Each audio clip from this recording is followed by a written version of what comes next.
Good evening, everybody. Welcome to Apex Racing TV and iRacing Live, round 76 to 79 of the iRacing MSA British Sim Racers Touring Car Championship. Good evening, everybody. Andrew Woodhouse with you as usual, alongside Adam Bath and Alex Simpson. And the fog has descended here on this morning session, if you will, at the Nurburgring.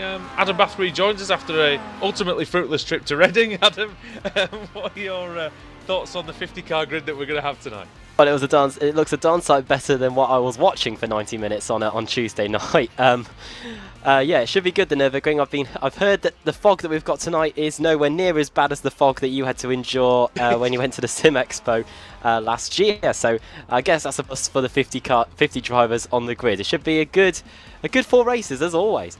Well, Alex, we're not alone on that. Lando Norris can attest to that as well, because he was racing in it. Yeah, just couldn't see. We were sat right next to the chicane, weren't we? Which is not in play today. It might be worth pointing out. It's the haven't they used like the Blancpain version of it? I'm not pretty pleased about that. Yeah, like you say, it just takes away one of the overtaking opportunities. I mean, still possible that they might throw it in there. We'll have to wait and see. But yeah, it's we just couldn't even see that chicane, could we? And we were sat right next to it. It was like, God knows what it would be like to drive in it. Yeah. Pelting around, and yeah, this should be an interesting race though. I think Nurburgring, always a good circuit. Kia seems to go quite well here. It's quite challenging because obviously a lot of corners. You want to get on the power as early as you possibly can, but of course the natural understeer really means you got to be patient. So the drivers that can nail the exits better are going to get great runs. So this could be this could be interesting. New drivers just desperately trying to improve on their qualifying times. Ashley Sutton leads the way at the moment, as he has done in most things the whole season, Adam. But yeah, visibility is good, however, within the car. The fog not affecting the drivers really at all. They have got the headlights to use at their disposal as well in the Kia, so that might help. Don't know if they've got the fog lights in though. I don't think they'll need them, to be fair. It looks a lot worse on the cameras than it does on the. I know, yeah, especially from the in-car. If we get a far angle, then the fog does look pretty bad. I think the camera that I've got on the exit of Dunlop curve, the fog looks particularly bad there. But yeah, the driver shouldn't have too much to do with it. You were speaking about Ash Sutton. He is on pole position, the only driver to get into the 159s in qualifying. Let's just hope that he's able to take that pole position spot on the grid, because last week at Donington, he was up near the front, I think, in all 3 races, but wasn't able to take advantage of it due to various pit lane starts. Only through the championship standings as well, as the checker flag comes out. Dave Baker leads the way, 175 points ahead of Stelin Chepolevsky. Then it's 21 points back to Wojciech Svidovic in third. He's currently on the front row of the grid with Ash Sutton. Dan Kraft in fourth, a good 400 or so points behind now. And then Richard Gore in fifth. In terms of the top 5, then, it is CQR with 2 cars, Apex with 3. Pete Harrod in 6th, Ben Hackerson 7th, 8th Alex Smolensky, 9th Jack McIntyre, and 10th Nicole Foggy. And then into the AM category, where it's John Roberts who is leading the way there. Stuart Atkinson in 2nd, Roy Ververke 3rd, Laura Bond 4th, Ross McFarlane in 5th. And then over to the team standings, where it is still Apex Racing leading the way, 383 points at a CQR, and then it's a good 2,000 points back to CQR Race up in third as we're heading down to the grid now. We are indeed, and there are several drivers, Alex, who have been banned from qualifying, including David Baker. What was David done? When did Dave do something wrong? Poor old Dave. What? He must have just been involved in something that wasn't really his fault. Probably just said hell or damn or something to somebody. Josh Thompson's there as well. Well, of course he is. I didn't want to start any bad blood at the start of the evening by saying talking about that, but I wonder if Josh Thompson might fancy a move into the NGK chicane during the race. I wouldn't put it past him. No, indeed. Ash Sutton on pole, Wojciech Svidovic in 2nd, Diogo Mero 3rd, Ross McFarlane 4th, Daniel Kraft 5th. Josh Thompson incidentally joins you in people who have punted Samuel Lebert this season. So, the club's starting to expand. I think it is. Alex, it goes without saying that Sutton is the favourite here. He's 0.3 of a second quicker than anybody else in qualifying. But you see Wodge or Melro or anyone like that being able to stick with him? Well, I think so. I think with the draft, it makes quite a big difference in this car. So I genuinely do see this being quite an interesting race, and maybe Wojciech can have a little run in the odd place. Do you think, Adam? Turn one's quite a good spot, isn't it? Yeah, definitely. I think considering that we've really lost that overtaking opportunity in the chicane, that's probably where the driver's going to be looking for. Dan Craft's finally taken his position on the grid. I thought that would mean a pit lane start. Rob Graham, we're just waiting for him, and Lorne Murray as well, and we'll be able to get the 8-lap race underway. Yeah, this should be a lot of fun tonight, everybody. Here we go then. Nurburgring round 76 to 79. Green. Underway now. Green light is on. Good start by Sutton and Melrose. Everyone on the left-hand side, the clean side, as such, getting much better starts. And Diogo Melrose, former Club Series champion, going up the inside into turn 2 in second position. Wojciech Svidovic down to third. McFarlane has had a terrible start. He's dropped down about 3 places already, and he's under attack from Daniel Kraft. So, and sideways is everyone at the front. It looks like Sutton has been passed by Melrose. It's Melrose, it's the lead, Adam. Melrose leads. Yeah, great start, and credit to Wojciech Svidovic as well, because he was getting surrounded going into the first corner. He somehow managed to hold on to what was his third position, and now we're going through the S's. Some 2 wide in the background. That's a Northern Lights racing car, Foggy, trying to get past Andres Katz. Svidovic muscling Sutton off the track. Head to head now into the Dunlop curve, and Alex, reigning champion, has the inside line, but Sutton is late on the brakes. Both very late on the brakes. One person who can cope up with the late braking of Sutton is Wojciech, and Sutton has to settle in behind him, so good move for Woj up to second. Melrose right there, so very, very close. Cheppy into 4th, Simmons 5th. So very, very close, top 5. Which going for the lead on Melrose into the left-hander. He's not wasting any time, Wojciech Svidovic, but great driving from Diogo Melrose, gives him just enough room. Got to complete this pass really, otherwise Sutton's going to get him straight away. I think that's what could happen here, because instantly Melrose moves over. Oh, just sneaks back in front. Risky always, isn't it? Just to sneak in there. Wow. And this is a problem now. Contact Melrose, he's going to miss the chicane. That's going to be a slowdown. Sutton is wide, and it's all breaking down here between Apex Racing and TQR. Oh no, Sutton's gone. Been quarter panel off the track. Well, what a mess. Delian Chepelevsky, I think it was. And Melrose got that huge slowdown. He's going to end up in 50th position. There's almost no doubt about that. Absolute disaster, and that's going to be a penalty, I would imagine, surely. I would think so, yeah. Vidovic is going to have to take something for that, because take some pain there, because he calls Melrose to they're piling up again. And everybody's... it's a pile-up. It's Sutton again. It's the Portuguese car. That's Freitas. Yeah. And another Apex car to score. Out there, that was Richard Gore. That was getting Harrod, yeah. And it's all. And this is the thing with the arena section, Alex, is that if anything happens, it's just this big concertina effect. And 50 cars. We saw it in the Blancpain race that we were at last year. It can just happen, can't it? In a moment. Oh, it's happened again. And a Fanatec car's been sent into the wall. That's Stephen Baxter. Yeah, me and Dennis Melcher, I think. By his own teammate. Sorry. No. Oh no! So who was that? Josh Thompson. It was Josh Thompson. In his own teammate. What's going on out there? Oh, someone else around as well. Who was Svidovic. that? It's number 13. It's Hackerson. Now, even though Svidovic did not... and Kraft hits Simmons, and that's going to be a slowdown for Simmons. Yeah, there it is. And big slowdown. It will be a big slowdown, because I don't think there's set valid laps on that opening lap, though. Oh no, I think Simmons is okay. Or maybe not. No, he's not. And look at this. This is just how far back you drop. And you might get another one for doing that. Oh yeah, you don't do that at all, because that just gives you an extra 2 seconds like that with the pain. The cars are sliding all over the place as well. It looks like he's okay. He's back up to racing speed, I think, Simmons. So down to 12, so not That's too not bad. Yeah. Right then. His first lap must have been clean. Yeah. He's been hit at the Coca-Cola curve by Sven Glatzel, though. Sutton's into the pits as well, so that must be a meatball, I think. Meatball. He's got so much damage. Oh, what's going on in front of him? what are Simmons and Glatzel doing? Has everybody just gone mad? It seems to be race 1 is the new race 4. We saw at Donington. I don't get it. Yeah. I mean, what's the need? Is there a point of like they're all just defending like maniacs?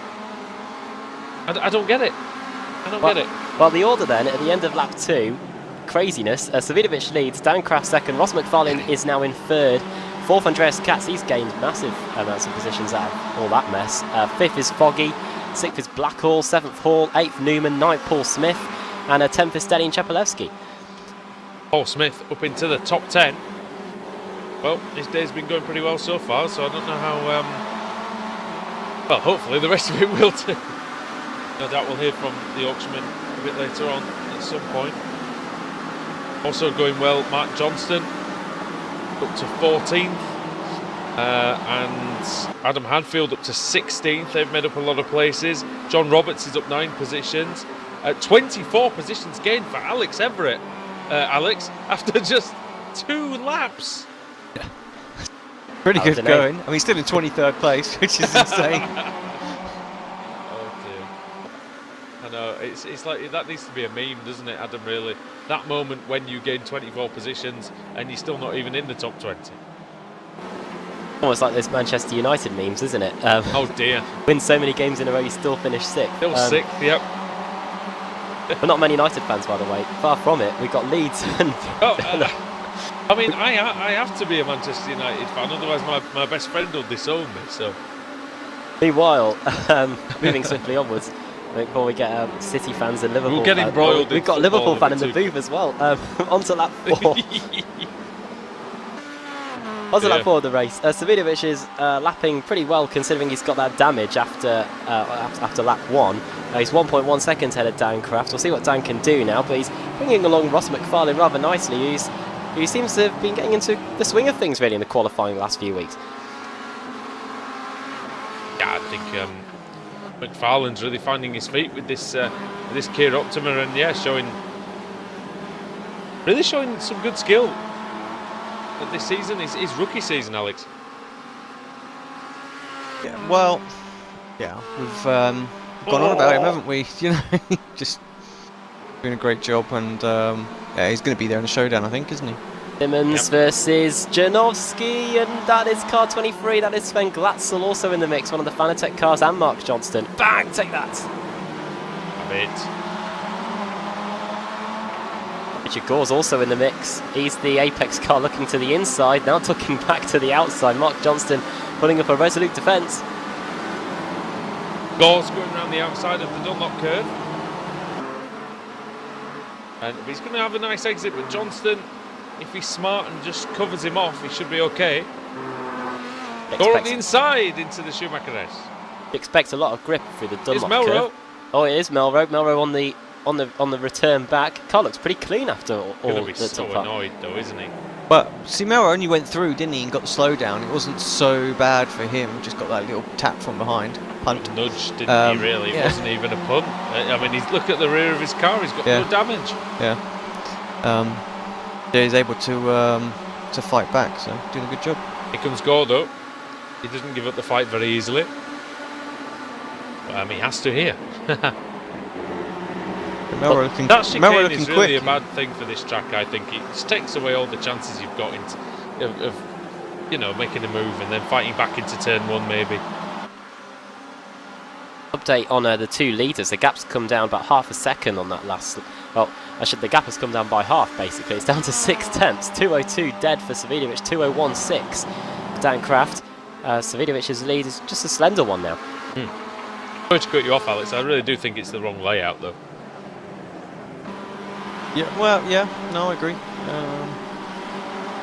Was it the layout that you saw at WEC? No, it wasn't WEC. No. At the Blancpain last year. Yeah, but they had the proper one. For the Blancpain, they were using the Blancpain. For the Renaults and everything else, they used the chicane. Yep. Craft though, looking like you say racy right now. Oh, you're down to 3 tenths. This league has a fascination with.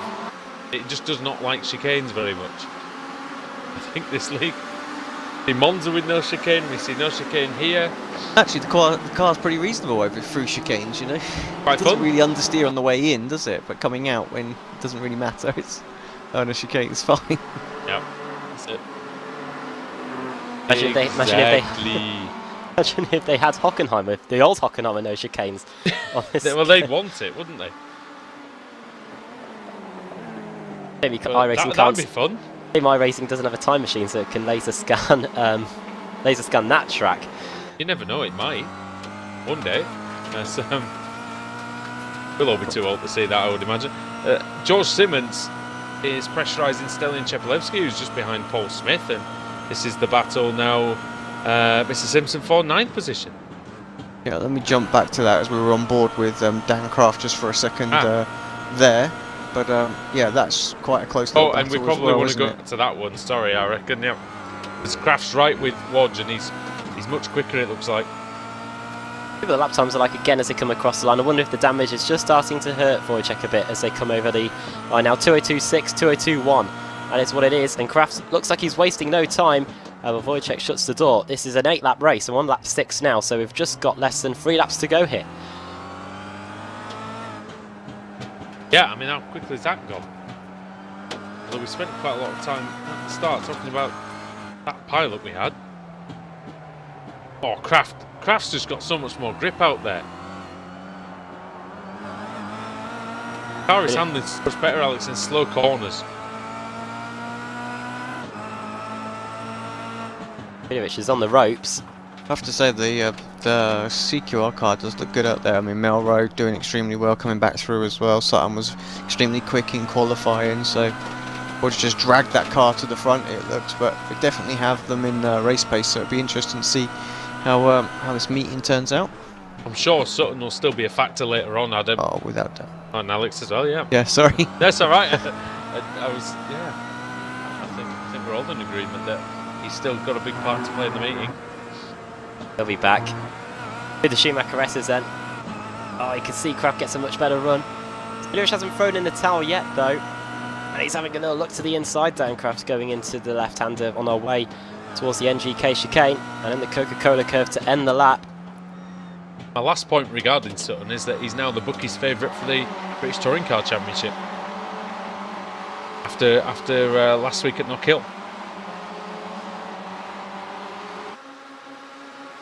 Well, yeah, doesn't surprise me. I mean, he really is doing such a great season. So From Jack's trophy last year to British Touring Car Championship this year, perhaps. It's a rear-wheel drive car as well, which I believe the MG was front-wheel drive, Adam, is that right? Yes, it was, yeah. So he's had to adapt to that, and he drives the front-wheel drive car here. Very, very good. Someone else is doing a very, very good job out there, who always does, but we don't always give him the credit he deserves, is Jake Blackhall, Alex, because he's up in 6th position. yeah, as Craft was having another little look, but just a bit too far back. But yeah, Jake not really tucked up behind anyone. He's got quite a big gap behind him. Michael Hall 2.3 seconds further back, and apologies for Hall, I've got him in the wrong livery. I thought I had put the new paint pack in, but apparently not. We'll get told off again for that. Yeah, I'm sure. I can make them all white cars now and then get it back to the last 2 laps, but yeah, doing a good job. I mean, like I say, he's I think unless he makes a big mess up, that's where he's going to finish. Something going on Glatzel. Glatzel just lost a couple of places. Yeah, George Simmons has basically leapfrogged all these guys. He's away, and Paul Smith is hoping that Chepelevsky and Glatzel continue this scrap. And it's all bunching up as Melrose goes into the back of Janowski. Looking at Glatzel's car, he can't be far away from disqualification either. He needs to be careful out there. Paul Smith in 10th. He's commentating on the world's fastest driver, but he's world's fastest gamer, I should say. He's currently the 10th fastest gamer in this, though. Well, that's it, which, you know, it's not bad. The battle again. And Ross McFarlane, credit to him, he's getting close to these guys now. Farland's quick, and he's loving these cooler conditions with the fog as well. 21 degrees track temperature, 21 degrees air temperature, and sometimes, Alex, if you just get the gear in the right window, it really sings out there, and Daniel Kraft might be hitting the high notes any second now. Yeah, getting very, very close there. But again, like, he had an opportunity perhaps to to dart out there if it was the, like I said, the chicane layout, but that one there, the braking zone, even smaller. Will Wojciech Savidovic, Adam, will he be quavering in his boots? I'll see if any of the cars will be ending up in the skips at the end of the race. That's bad, Chris Punt. As they come across the line to start the final lap of the race. Oh dear. Oh no! They touch. They don't want to be looking like a Walker's crisp at the end here. What, flat? Yeah, that's it. There we go then. Oh! Passing it, Balvi Savidovic using up his incident points. I think he should have a few left. Oh, that's it. As long as you don't get a slowdown, which is very easy to... Oh, Kraft going for the inside. Oh, the exit of the arena section, very easy to do. He'll have used up another point there, but he is quicker than Savidovic. Everett dropping down the list, all that great effort, been disqualified, I think. I think you are right, yeah, he is. Oh, dear what a me. shame. I'm convinced, though, Alex, if we'd have had the chicane in play, that Kraft would have had a go on the last lap. Yeah, you're right, it's going to be very, very close. difficult. Sorry, go on. Yeah, I'm just saying it's going to be very difficult, isn't it, for him now to get anything done. Really, turn one is your best option, isn't it? Or just back in the pack up, really. He's the slowest out of these front five, which you don't often say about Wojciech Savidovic, but he is still under pressure as we go through the Schumacher S for the final time in race 1. Car number 1, position number 1. Will it be there at the end of the race, Adam? Well, we've got half a lap to find out. Noticing that we've got 2 AM drivers inside the top 5, which is good to see. But yeah, I think Kraft's overtaking opportunities are limited, and maybe even less than that, slim, I think, as he runs out wide. Only one AM driver. Of course. That's Alex's doing. As Oh, God. My mistake. Here we go then. Into the final corner. Into the final chicane. I mean, into the final chicane. Which is still a chicane, so no chicane is a lie. But here we go. Into the Coca-Cola curve. Wojciech Savidovic. Well, he's going to be toasting with the fizzy stuff. It won't be Coca-Cola, but over the line comes Wojciech Savidovic to win round 1 of the evening here in the BSRTC. Daniel Kraft is second. Ross McFarlane in third. Fourth, Andreas Katz. And fifth, Nico Foggies. It's still going on. There it is, indeed. Oh, my word. Yes, it is. Oh, it definitely is. Roberts, Harrod, and Walensky. Drag race to the line. It should be the race hub car that comes out on top, and it is. Harrod will get the 17th position. Yeah. Wow. Wow, look at all that lot. It's still between like Blake Hood and Hackerson, and I could say Ashley Blake Hood back there. Kip Stevens, I don't know what happened to him. Was he in that? He must have been in that shenanigans in the arena section, was he? Or did he just start at the back? Could have been a pit lane start for him. I don't know where he started. He started 46th, so probably banned from qualifying. Oh, yeah. Maybe even a ban and a pit lane start, perhaps, for the two-time champion. He's going to come across the line and take 43rd, so he'll be in with a shout of the reverse grid pole. So will this man here, Cesare Rizzo. He can finish the race, which I'm sure he will, because he's only got 1 corner to go. Yeah, it'll be Rizzo that's got the chance of reverse grid pole. Did Martin Front finish the race? No, disqualified, I think. Disqualified, so he won't be getting the chance to be spun onto pole position. Right then, Adam, as Rizzo finishes, you can take us through the rest of the runners. Wojciech Savidovic takes the win then. Dan Kraft second, third for Ross McFarlane. There you go. I think 3 different nationalities on the podium. Andreas Katz in 4th, 5th Nicole Foggy, 6th Jake Blackhall, 7th Michael Hall, 8th Pete Newman, 9th George Simmons and 10th for Sven Glatzel. Paul Smith finished in 11th in the end. He was in the top 10 for a substantial amount of the race, but just fell outside at the death. Selin Shepelevsky in 12th, Julian Janowski 13th, Diogo Melro in 14th place. 15th Mark Johnston, 16th Richard Gore, Pete Harrod finishing in 17th place, 18th for John Roberts, 19th Alex Walensky and 20th for Adam Hadfield, 21st for Andrew Whitehead, 22nd for Jamie Ayres, Rusty Laidlow in 23rd. Credit to Colin Cunniff and Dave Baker, both started outside the top 35 and got 24th and 25th place finishes respectively. Lewis Bibby in 26th, Lee Berridge gained 20 spots on his way to 27th. Miguel Freitas was one of the casualties in the first corner at the start of lap 2. He finished in 28th place after starting 18th. Max Wright 29th, and Laura Bond 30th. Scott Malcolm 31st, Daniel Hunt in 32nd, Mark Woodhouse 33rd, Thorstein Helgeson in 34th place, 35th was Stuart Atkinson, Michael Blake in 36th, Ashley Blake Hood in 37th, Ben Hackerson, he had issues on the second lap of the race and finished in 38th, Nathan Davis 39th, Rob Graham 40th, 41st place for Roy Verkerk, 42nd for Lorne Murray, Kip Stevens in 43rd with Cesario Rizzo in 44th, then Alex Everett 1 lap down, DQ'd, so that is him out of a chance in the reverse grid draw. Martin Front likewise, he met the incident limit of 11. Josh Thompson, 3 laps down, he got disqualified during the race with 14 incidents, which is 3 more than the incident limit. So I think it implies he was in the wars in that opening race. Well, that's 10 incidents, and then a 4X finishes him off. Oh, no.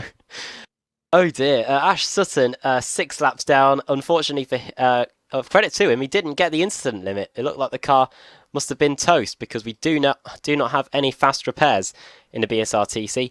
Stephen Baxter joins the list of other Fanatec cars that didn't make the finish of the race, and Stuart McFadden didn't take the start. Thanks, maybe he was banned, I don't know. No, possibly. We'll see. I'll have to find out and see what happened to Stuart McFadden. But Alex, the one question we've got to ask is, will Wojciechowicz win even stand? Because obviously he was the instigator of Melrose having to, essentially dropping down to I think it will. I know they can take points off and things like that, but Melrose didn't retire from the race, did he? No, I think it will still stand, but he might find himself with a grid penalty or pit start or something like that. The next round. So I'd be surprised if he gets away with it completely, to be honest. One other question we've got to ask you, Alex, is who's going to be on pole? Yeah, well, in that sense, let's bring the wheel up and give it a spin. The Fools have been out in full force. It could be. I thought you said the Fools have been out in full force. Well, maybe that as well. Well, yeah. Oh, dear me. But it's 34th, by the way. Thorstein Helgeson is on pole position. Mark Woodhouse will be second, Dan Hunt third, Scott Malcolm fourth, and Laura Bond will be starting in fifth for the next one. Right then, everybody, we'll see how that pans out then when we return, and hopefully the fog has gone. We'll see as the iRacing MSA British Sim Racers Touring Car Championship continues.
Simulated racing can be awesome, but it can also be kind of a free-for-all.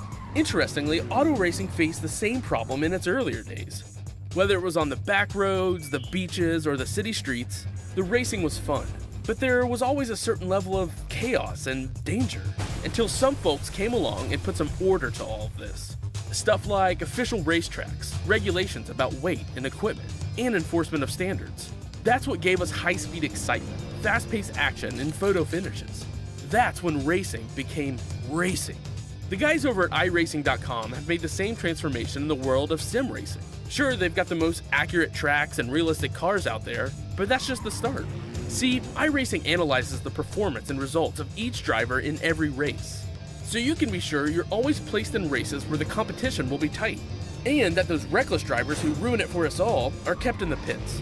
Not to mention that with over 45,000 active members already in their vast community, you can find races day and night, so you can always get in on the action. You can even join a league of your favorite series. And since updates are always automatic, you don't have to worry about software and can focus on the track. Zip up your fire suit and check out iRacing.com.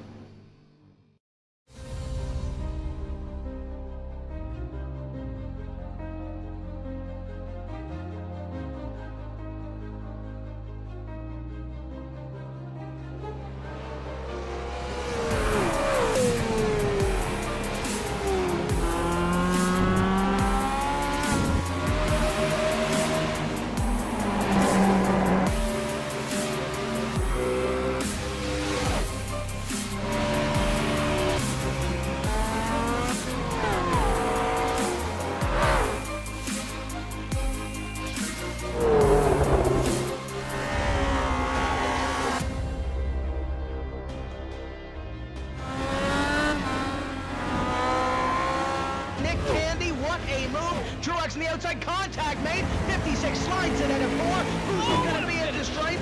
Dead even. Give it to Ryan Truex. Truex is your winner over Tandy.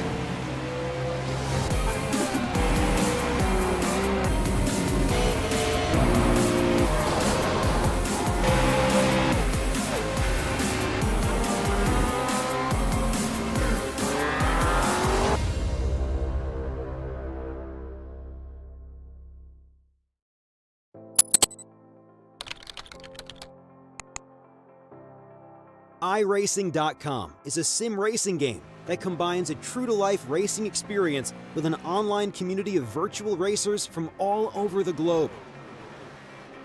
iRacing offers a multitude of officially licensed cars and tracks, laser scanned with millimeter accuracy. Their car models and mechanical systems are based on real-world physics and engineered in cooperation with manufacturers and race teams.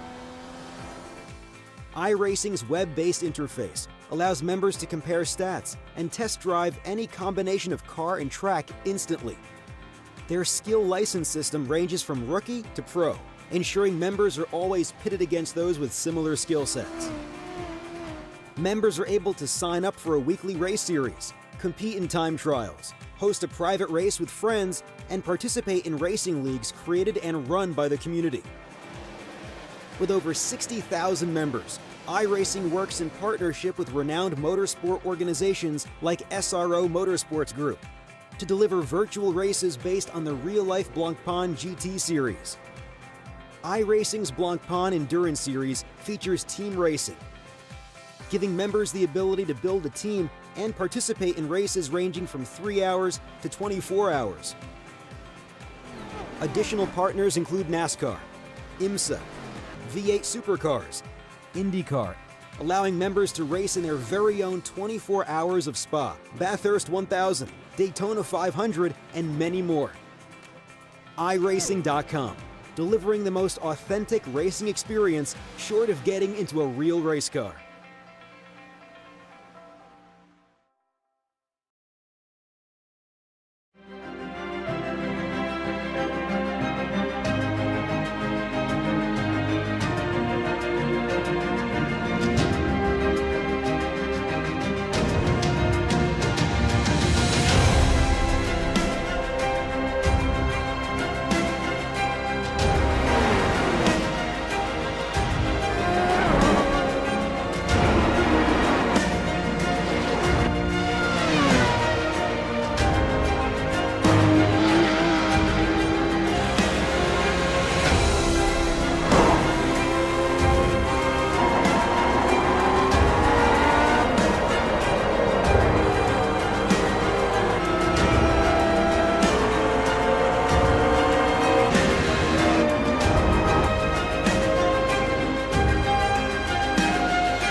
Simulated racing can be awesome, but it can also be kind of a free-for-all. Interestingly, auto racing faced the same problem in its earlier days. Whether it was on the back roads, the beaches, or the city streets, the racing was fun. But there was always a certain level of chaos and danger, until some folks came along and put some order to all of this. Stuff like official racetracks, regulations about weight and equipment, and enforcement of standards. That's what gave us high-speed excitement, fast-paced action, and photo finishes. That's when racing became racing. The guys over at iRacing.com have made the same transformation in the world of sim racing. Sure, they've got the most accurate tracks and realistic cars out there, but that's just the start. See, iRacing analyzes the performance and results of each driver in every race, so you can be sure you're always placed in races where the competition will be tight, and that those reckless drivers who ruin it for us all are kept in the pits. Not to mention that with over 45,000 active members already in their vast community, you can find races day and night, so you can always get in on the action. You can even join a league of your favorite series. And since updates are always automatic, you don't have to worry about software and can focus on the track. Zip up your fire suit and check out iRacing.com.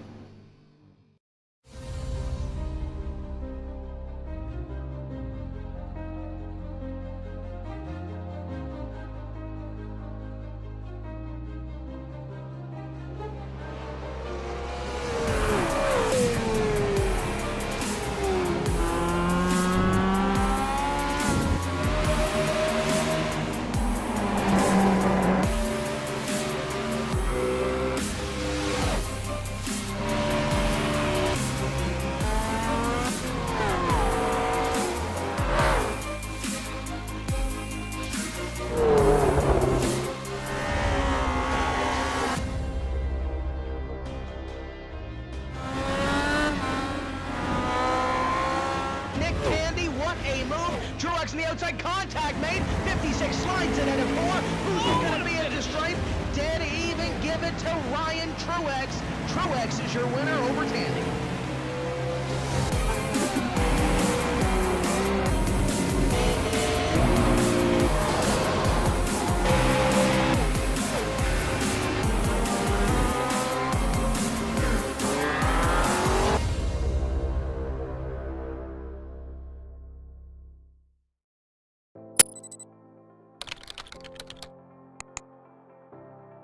iRacing.com is a sim racing game that combines a true-to-life racing experience with an online community of virtual racers from all over the globe.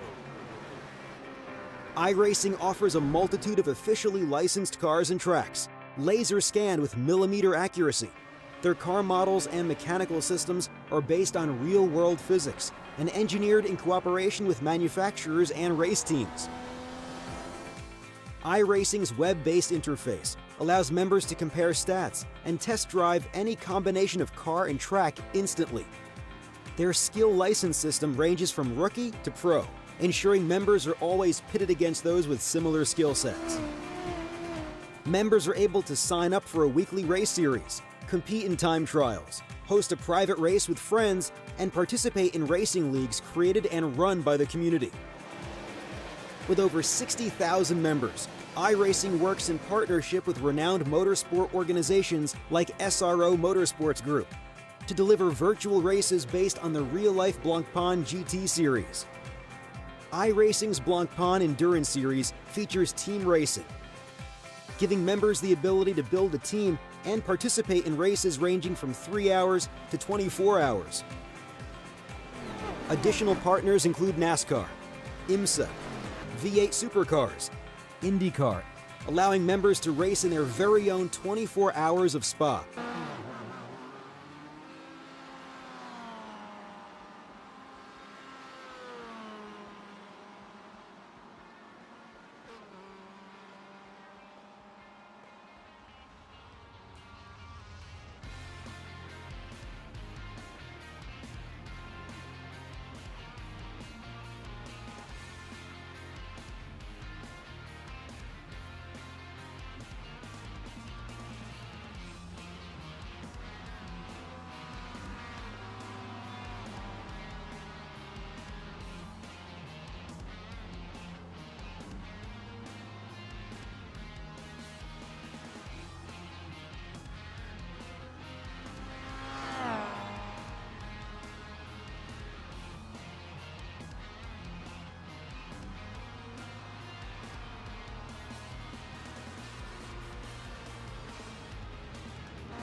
Welcome back to the Nurburgring and round 2 of the evening.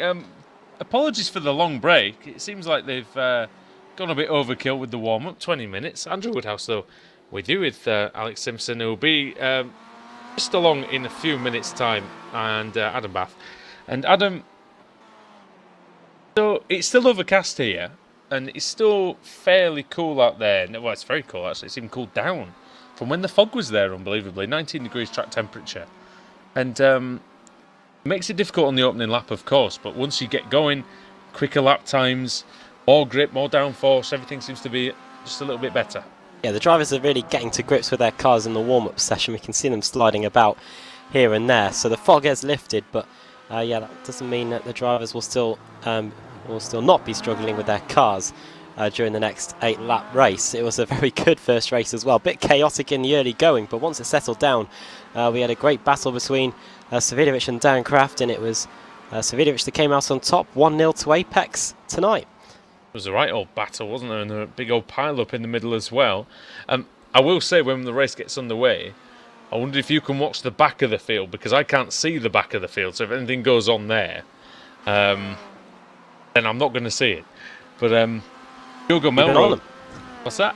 I'll keep an eye on them.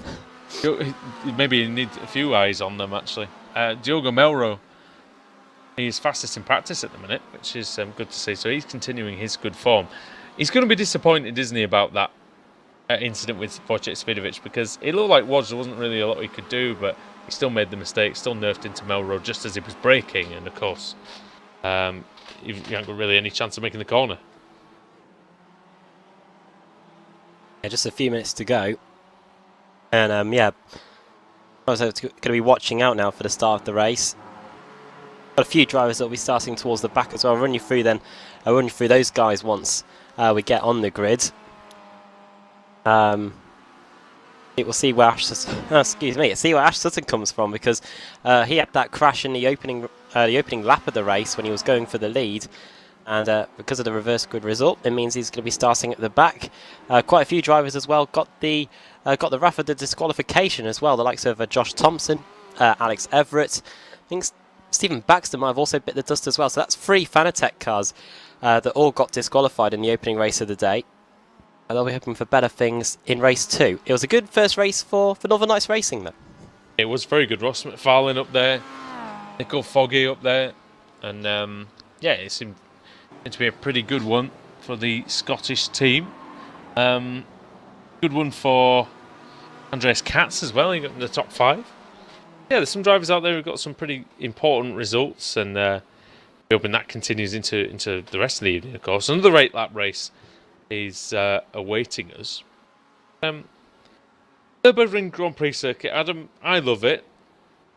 I don't know about you, but I know people always go, oh, of course it's not the Nordschleife and things like that, but it's one of my favourite tracks to drive on the whole Formula 1 calendar. Well, definitely, yeah. I still think it's a good track for hosting F1. I know it hasn't done so now since 2013. Yeah, I still think it deserves a place on the calendar. I know the funds aren't in place to secure that anymore, but it'll be a good track to see. In fact, I've still got F1 2011 around somewhere, so I might give that a go later on. Unfortunately, I don't have F1 2013, but of course, for all F1 gaming fans out there, the wait is not too long now. That's true. Until next week. So I can tell you that the Nurburgring is not on that game, but DLC code. Well, you can. Yeah, well, that's it. We would like to see some. I must admit, I'd like to see some of the old tracks back. That's one thing I'd love iRacing to do. Actually, some of the tracks that aren't on the F1 calendar now, bring them into the game. You know, ones like Istanbul Park, Sepang. Obviously, he's going to be leaving the calendar. It's a shame they can't really go and do like one like the Valencia Street Circuit, which I thought was a fantastic circuit, and Korea. I mean, that's still there, but that's a big India. old trip from the United States, from the East Coast of the United States, especially. India wouldn't be a bad shout either. India, yeah, but another fairly long trip. I know, yeah, it's That's on the side of the world. Yeah, it's about as far from America as you can get. And I'm sure that the drivers at the back of the grid think it's probably the same distance from America to Korea. Well, the lights are anyway. Running through the grid, A good link, good link. Forstein Helgeson starts on the pole. Mark Woodhouse second. Dan Hunt third. Scott Malcolm fourth. Laura Bond in fifth. Sixth, Max Wright. Seventh, Miguel Freitas. Eighth, Lee Berridge. Ninth, Lewis Bibby. And 10th, Dave Baker. 11th, Colin Cunniff. 12th, Rusty Laidler. 13th, Jamie Ayres. 14th, Andrew Whitehead. 15th, Adam Hadfield. 16th, Alex Smolensky.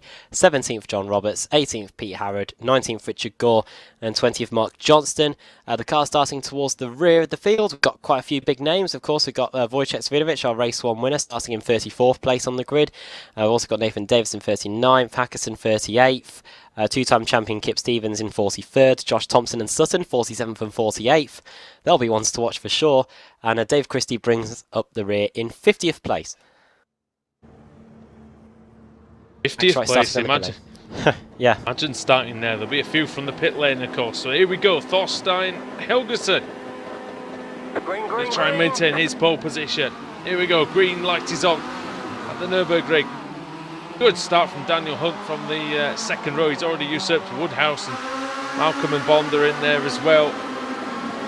Oh, somebody's lost it. Oh. Somebody's lost it. Big crash. Fanatec car. Oh, they're all checking up. Team Mad car It's on its roof. Glatzel, is it? What a mess. No, it wasn't Glatzel. It was. I don't even know who that was. I do apologise. We'll find out in a minute, maybe when Alex returns. But Maybe and Bibby. Bibby, did you say, was it?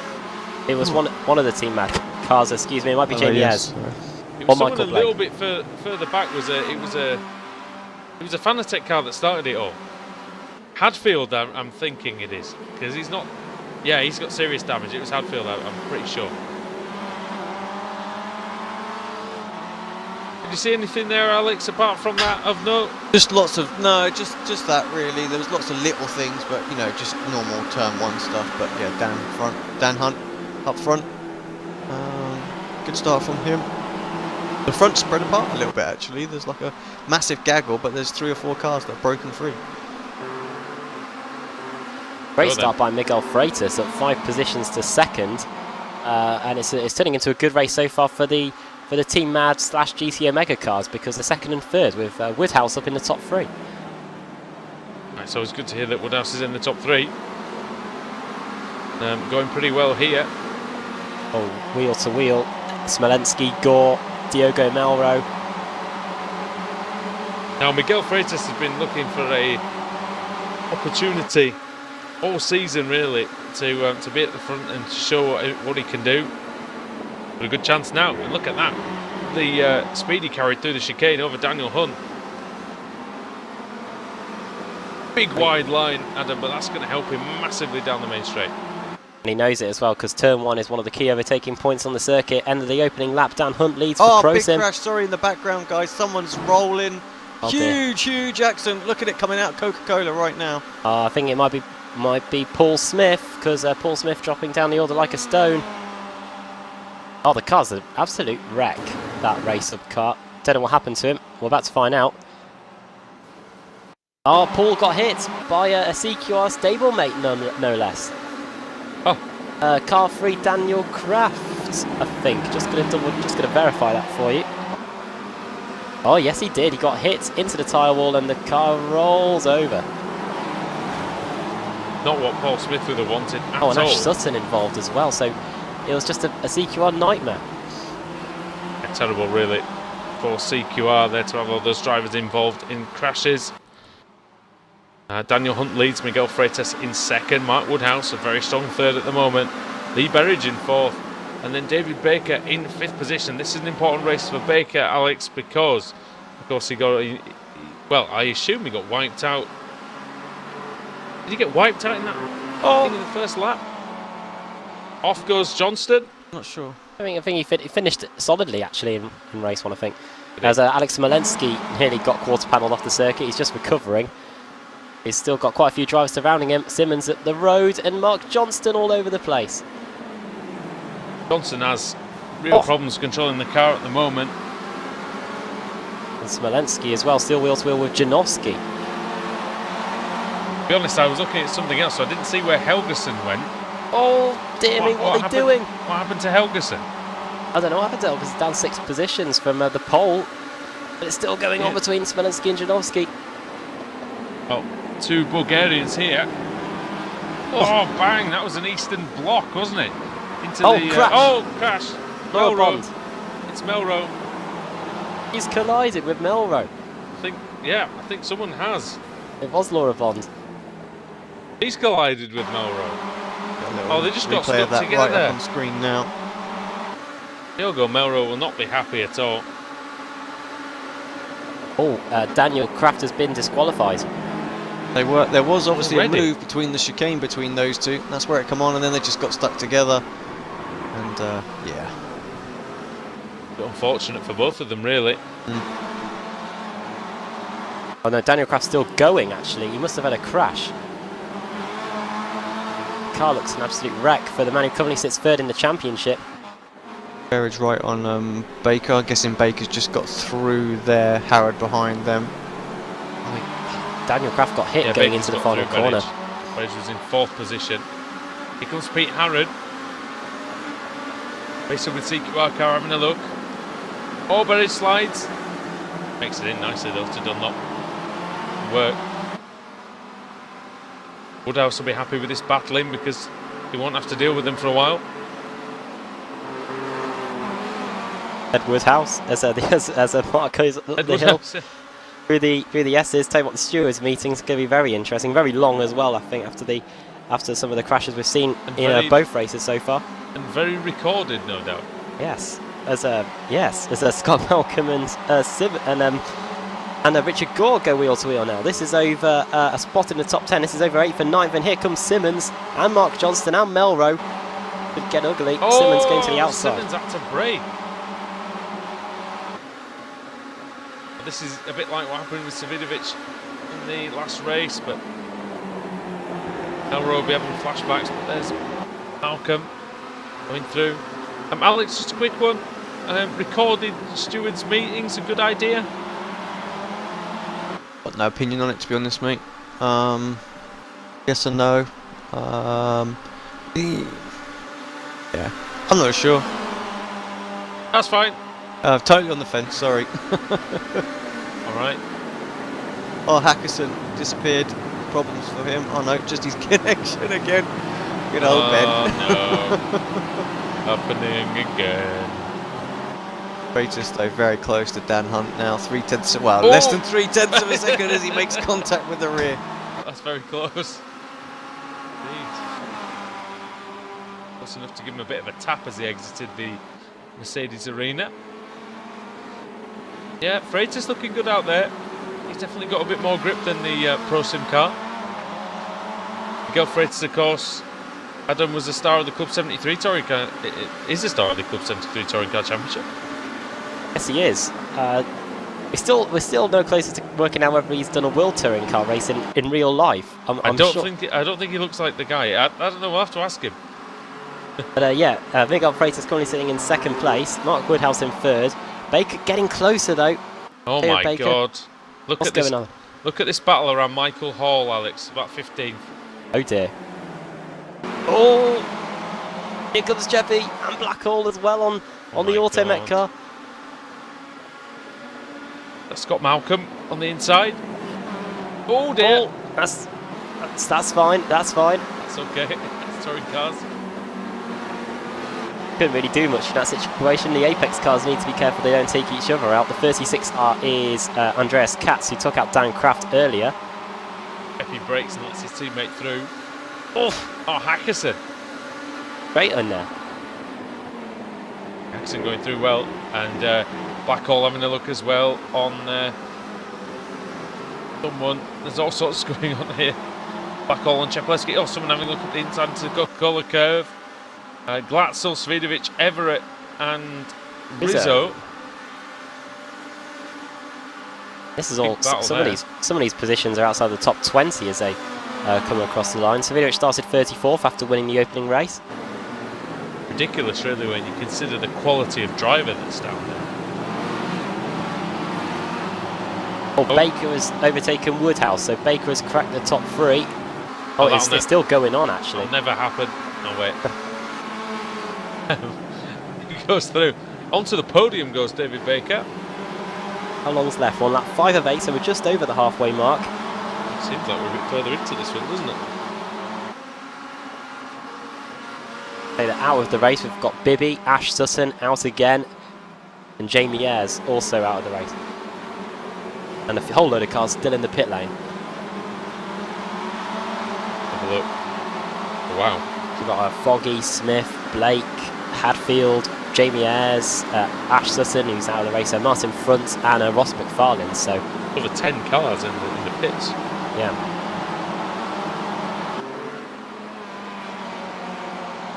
Thorstein Helgeson getting a bit closer to Lee Berridge. Was Daniel quicker Kraft not disqualified, by the way, Adam. Oh yeah, he got hit by Andreas Katz. God, look at his car though. Yeah, he got hit. It was similar to what happened to Paul Smith actually. He got hit into the wall in the final corner and rolled over and quite a bit. That's pretty appalling, Alex, is that, isn't it?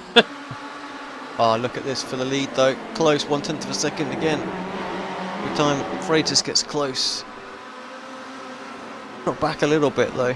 Baker right up there as well. Freitas just can't get it. Can't get the run. That's better. He's stuck between a rock and a hard place though, isn't he? Because Sim car is quick in a straight line though, Adam. He's not gaining that much. He is, because he's got Baker there. the CQR team have got a great setup. No doubt ProSim have as well. See what Freitas can do. Into the arena section, we'll see that Dan Hunt might just be able to keep that advantage. The gap just about 0.3 of a second. Oh, and in the background, Woodhouse is under pressure from Harrod too. So a lot of battles going on here in this one shot. Yeah, and Woodhouse versus Harrod. Good scrap there of former Club Series drivers. Baker having a look. I mean, more than a look, having a go into the old curve, I believe. Good exit from Baker. Freitas is going to have to defend the inside.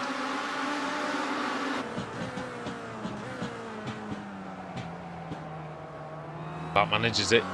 Fairly late on the brakes there. Baker's got a good run, but he won't be able to do anything about him.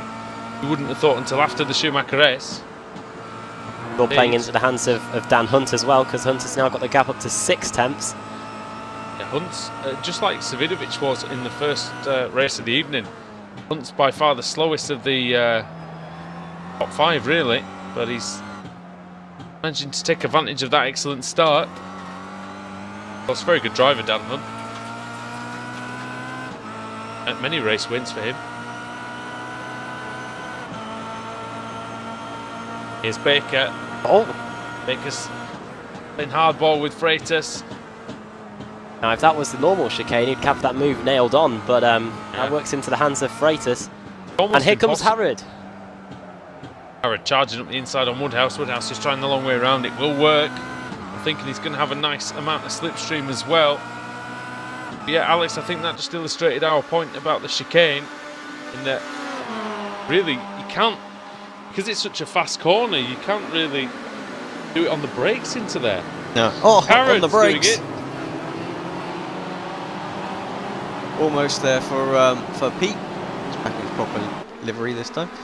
But yeah, not able to quite get it done.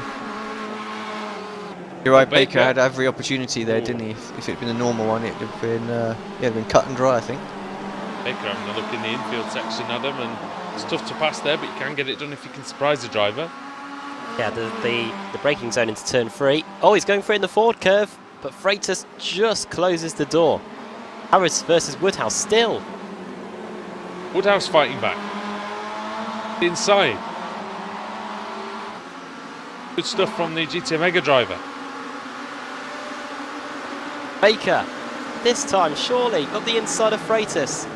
Again, the GTA Mega Team Mad car is great around the outside of the Dunlop curve. Freitas is a very good driver, and Alex, if there's one thing we learned from the Cub 73 Touring Car Championship last season, is that being in the Jetta, you have to be very, very good at going for long periods side by side with another driver, racing hard and closely with it, and that's what Freitas is proving he's very good at here. Yeah, absolutely. And the lock-up for Helgeson. He's under a little bit of pressure from Johnston behind, Melrose. right next to him as well. You've got Smolinski trying to get involved in that. It's a great little 4-car battle. Oh, Milrow! And Johnston going into the chicane. Oh, they're both superly late on the brakes there. Good luck making the corner, Mark. Just about does. Johnston's definitely all action, isn't he? And doing a good job there. Got Wrangler on the car. He's wrangling it around the circuit. There you go. Pretty good reference, to be fair. Richard, I don't know, is that a word? Richard Gore having it wrangling. Yeah, I think so. If you're a wrangler, you do some wrangling. That's what I imagine. And never mind. As Daniel Hunt. Baxter, sorry, side by side with. Mel Baker, that's some, some mangling. Freitas holds on. Baker is the bigger man. See, both these Kia Optimas are the same size. I know what you mean. Going through the fork curve for the final time. Turn the other cheek if you will. On the way towards the Dunlop curve. Usually an arse cheek in this series, to be fair. Let's have a look and see what happens. Final lap, gents. Half a lap as we go up the hill. It looks like Dan Hunt's got the lead then. 1.1 seconds over Miguel Freitas in second, who has put up the defence of the race against David Baker. And Pete Harrod looks like he's got the better of Woodhouse. It's still on between Berridge and Gore, just in the background. Oh, Hunt! What's he doing? That's very slow through that sector. It was. I think he's okay. If you've got to slow down. Either a slowdown or a small scratch at the face. Moving over again. It looks like no issues for him now as he's just got the 2 corners to go.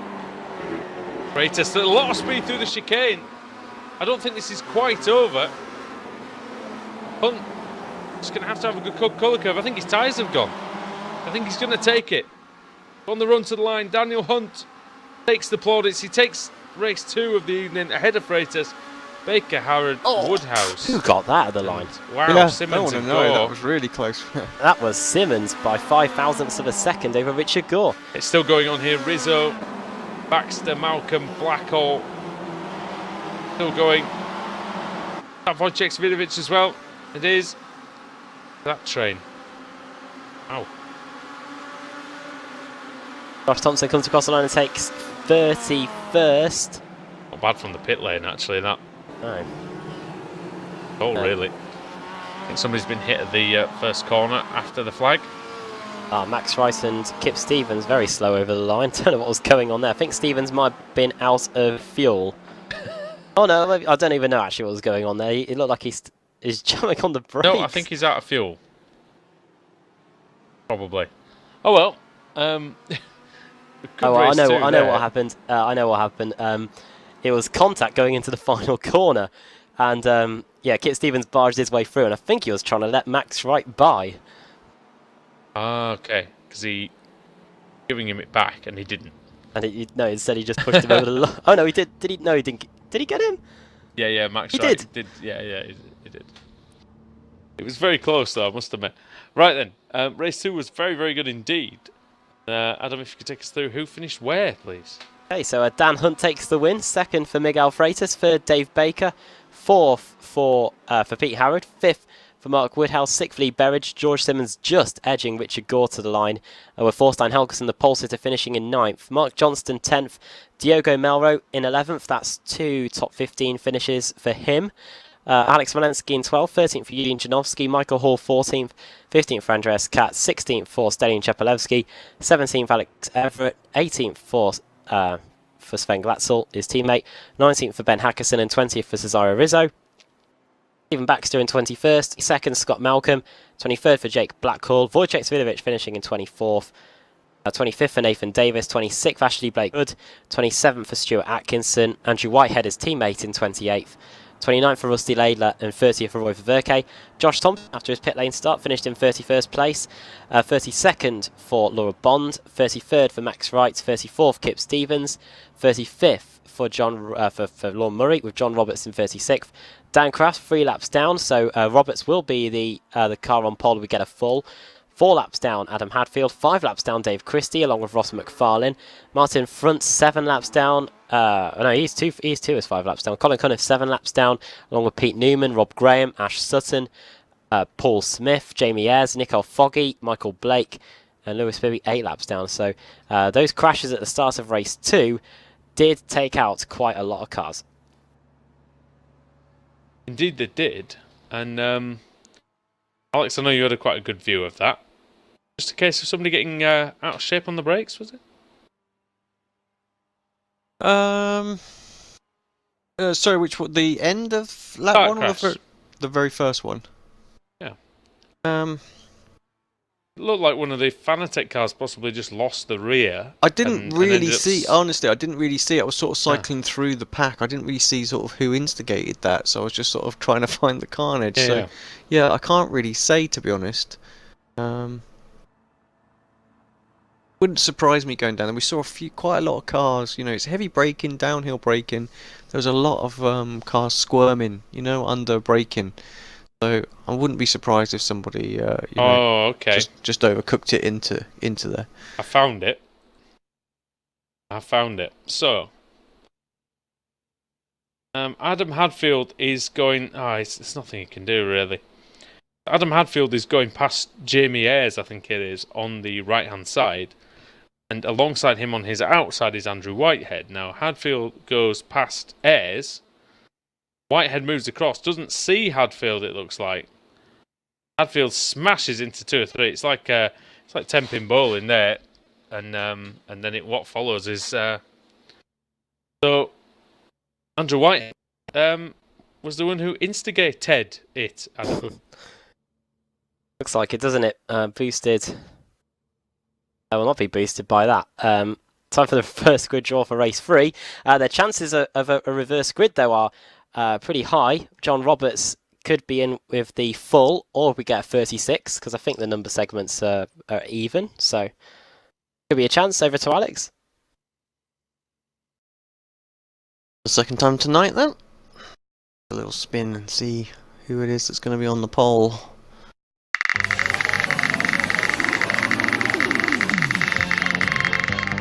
Pretty long one this time. Starting to wind down. I think it's going to be 32nd. I don't think it's going to hit the full. No, it's not. 32nd is. That's Laura Bond, and she started 5th for race 2, so she's getting a bit of luck with the reverse grid wheel today. She's on pole. Josh Thompson's going to be starting 2nd. I don't think he has a pit lane start. He could be one to watch, I think. I'm hoping he race. doesn't, after all that. Roy Verke will be starting in 3rd, Laidler 4th, and Andrew Whitehead will be starting in 5th.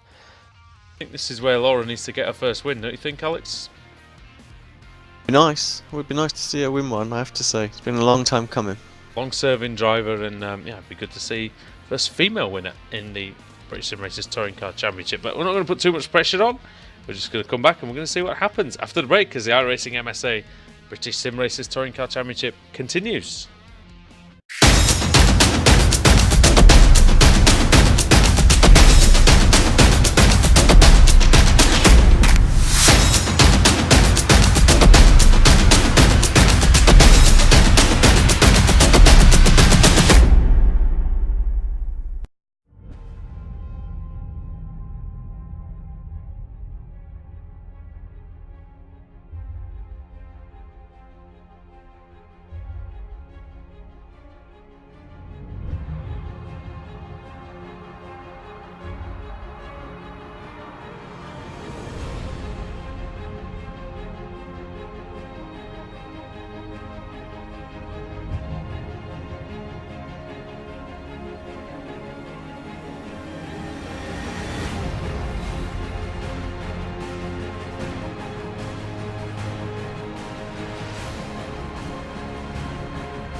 Simulated racing can be awesome, but it can also be kind of a free-for-all.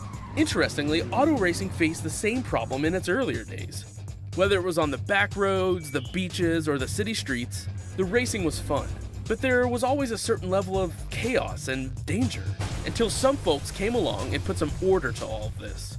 Stuff like official racetracks, regulations about weight and equipment, and enforcement of standards. That's what gave us high-speed excitement, fast-paced action, and photo finishes.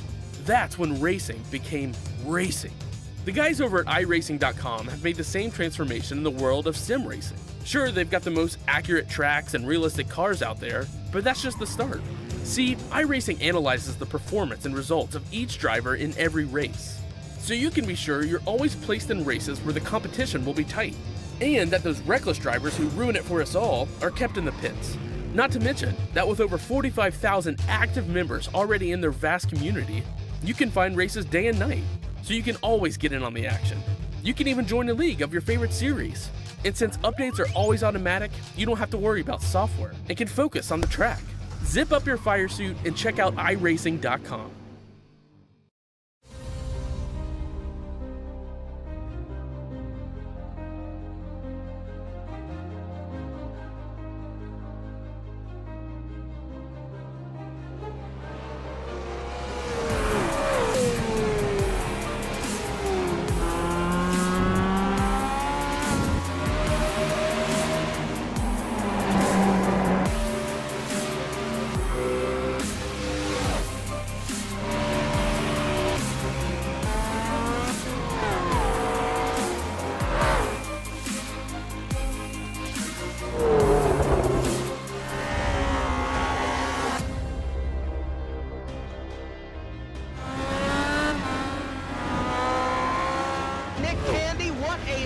Truex in the outside, contact made. 56 slides it at a 4. Who's going to be at the stripe?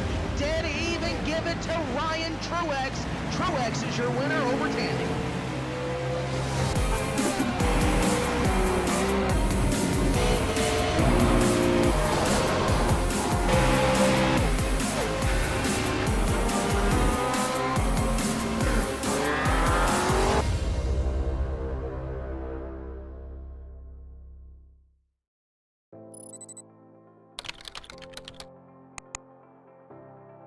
iRacing.com is a sim racing game that combines a true-to-life racing experience with an online community of virtual racers from all over the globe. iRacing offers a multitude of officially licensed cars and tracks, laser scanned with millimeter accuracy. Their car models and mechanical systems are based on real-world physics and engineered in cooperation with manufacturers and race teams. iRacing's web-based interface allows members to compare stats and test drive any combination of car and track instantly. Their skill license system ranges from rookie to pro, ensuring members are always pitted against those with similar skill sets. Members are able to sign up for a weekly race series, compete in time trials, host a private race with friends, and participate in racing leagues created and run by the community. With over 60,000 members, iRacing works in partnership with renowned motorsport organizations like SRO Motorsports Group to deliver virtual races based on the real-life Blancpain GT series. iRacing's Blancpain Endurance Series features team racing, giving members the ability to build a team and participate in races ranging from 3 hours to 24 hours. Additional partners include NASCAR, IMSA, V8 Supercars, IndyCar, allowing members to race in their very own 24 hours of Spa, Bathurst 1000, Daytona 500, and many more. iRacing.com, delivering the most authentic racing experience short of getting into a real race car.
Welcome back to Apex Racing TV and iRacing Live. We're here at the Nurburgring for the BSRTC, and of course, it is now race 3.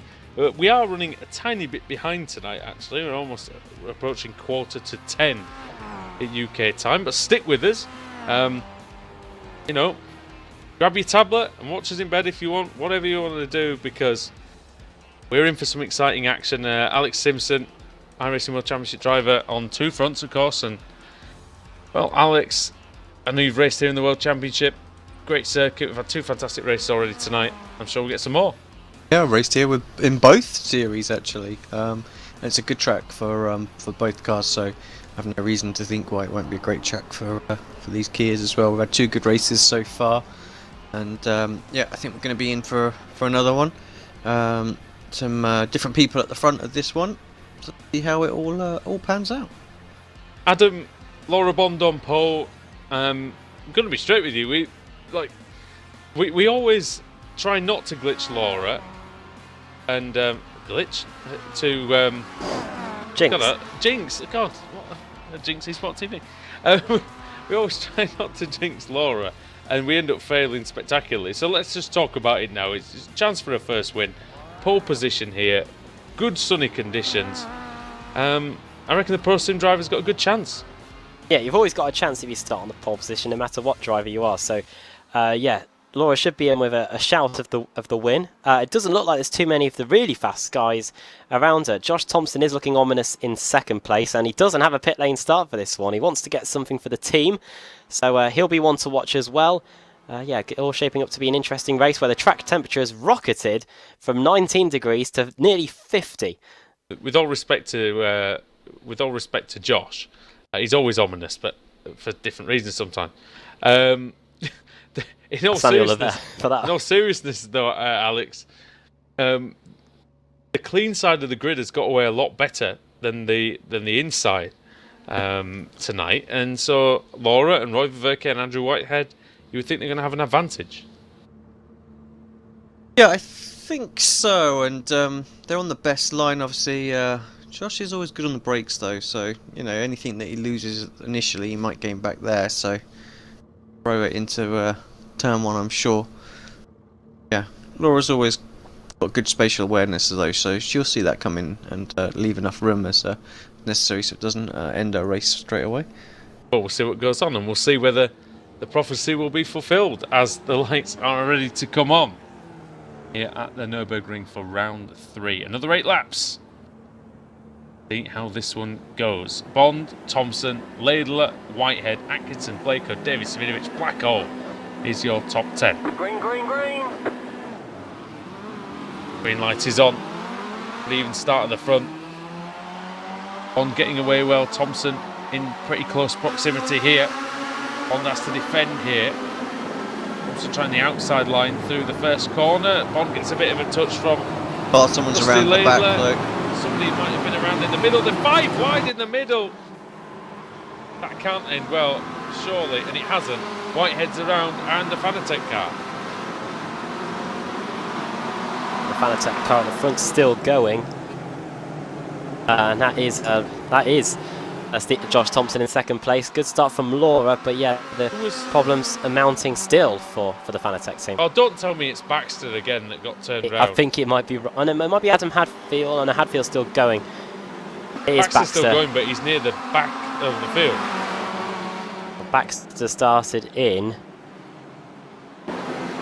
11th place on the grid. Quite possible then.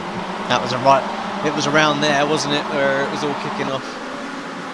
Bond leads, Thompson 2nd, Laidler 3rd, Whitehead 4th, Atkinson 4th, and 5th is Ashley Blake-Hood, next Blackhole, and then Wojciech Svinovic in 7th position. Fantastic start from him. His teammate behind him as well. Oh no. Just there. Rizzo was wide coming off of... Blackhole, slow down. Massive slowdown. 3 positions getting now for Wojciech Svinovic. Ashley Blake-Hood going off the circuit. Goes Katz as well in the background. Oh yeah, Katz up to what, about 11th, 12th place now. Good start from him as here they come up to the chicane for the first time. Laura Bond has got 2 tenths of a second lead. Laidler coming on as well as they go They flick the car left and right. Great run by Thompson. This might be his chance into the Coca-Cola curve. Gonna have a look, isn't it? Watch Thompson. On with the wide line again. Carried way more what's speed, he didn't doing?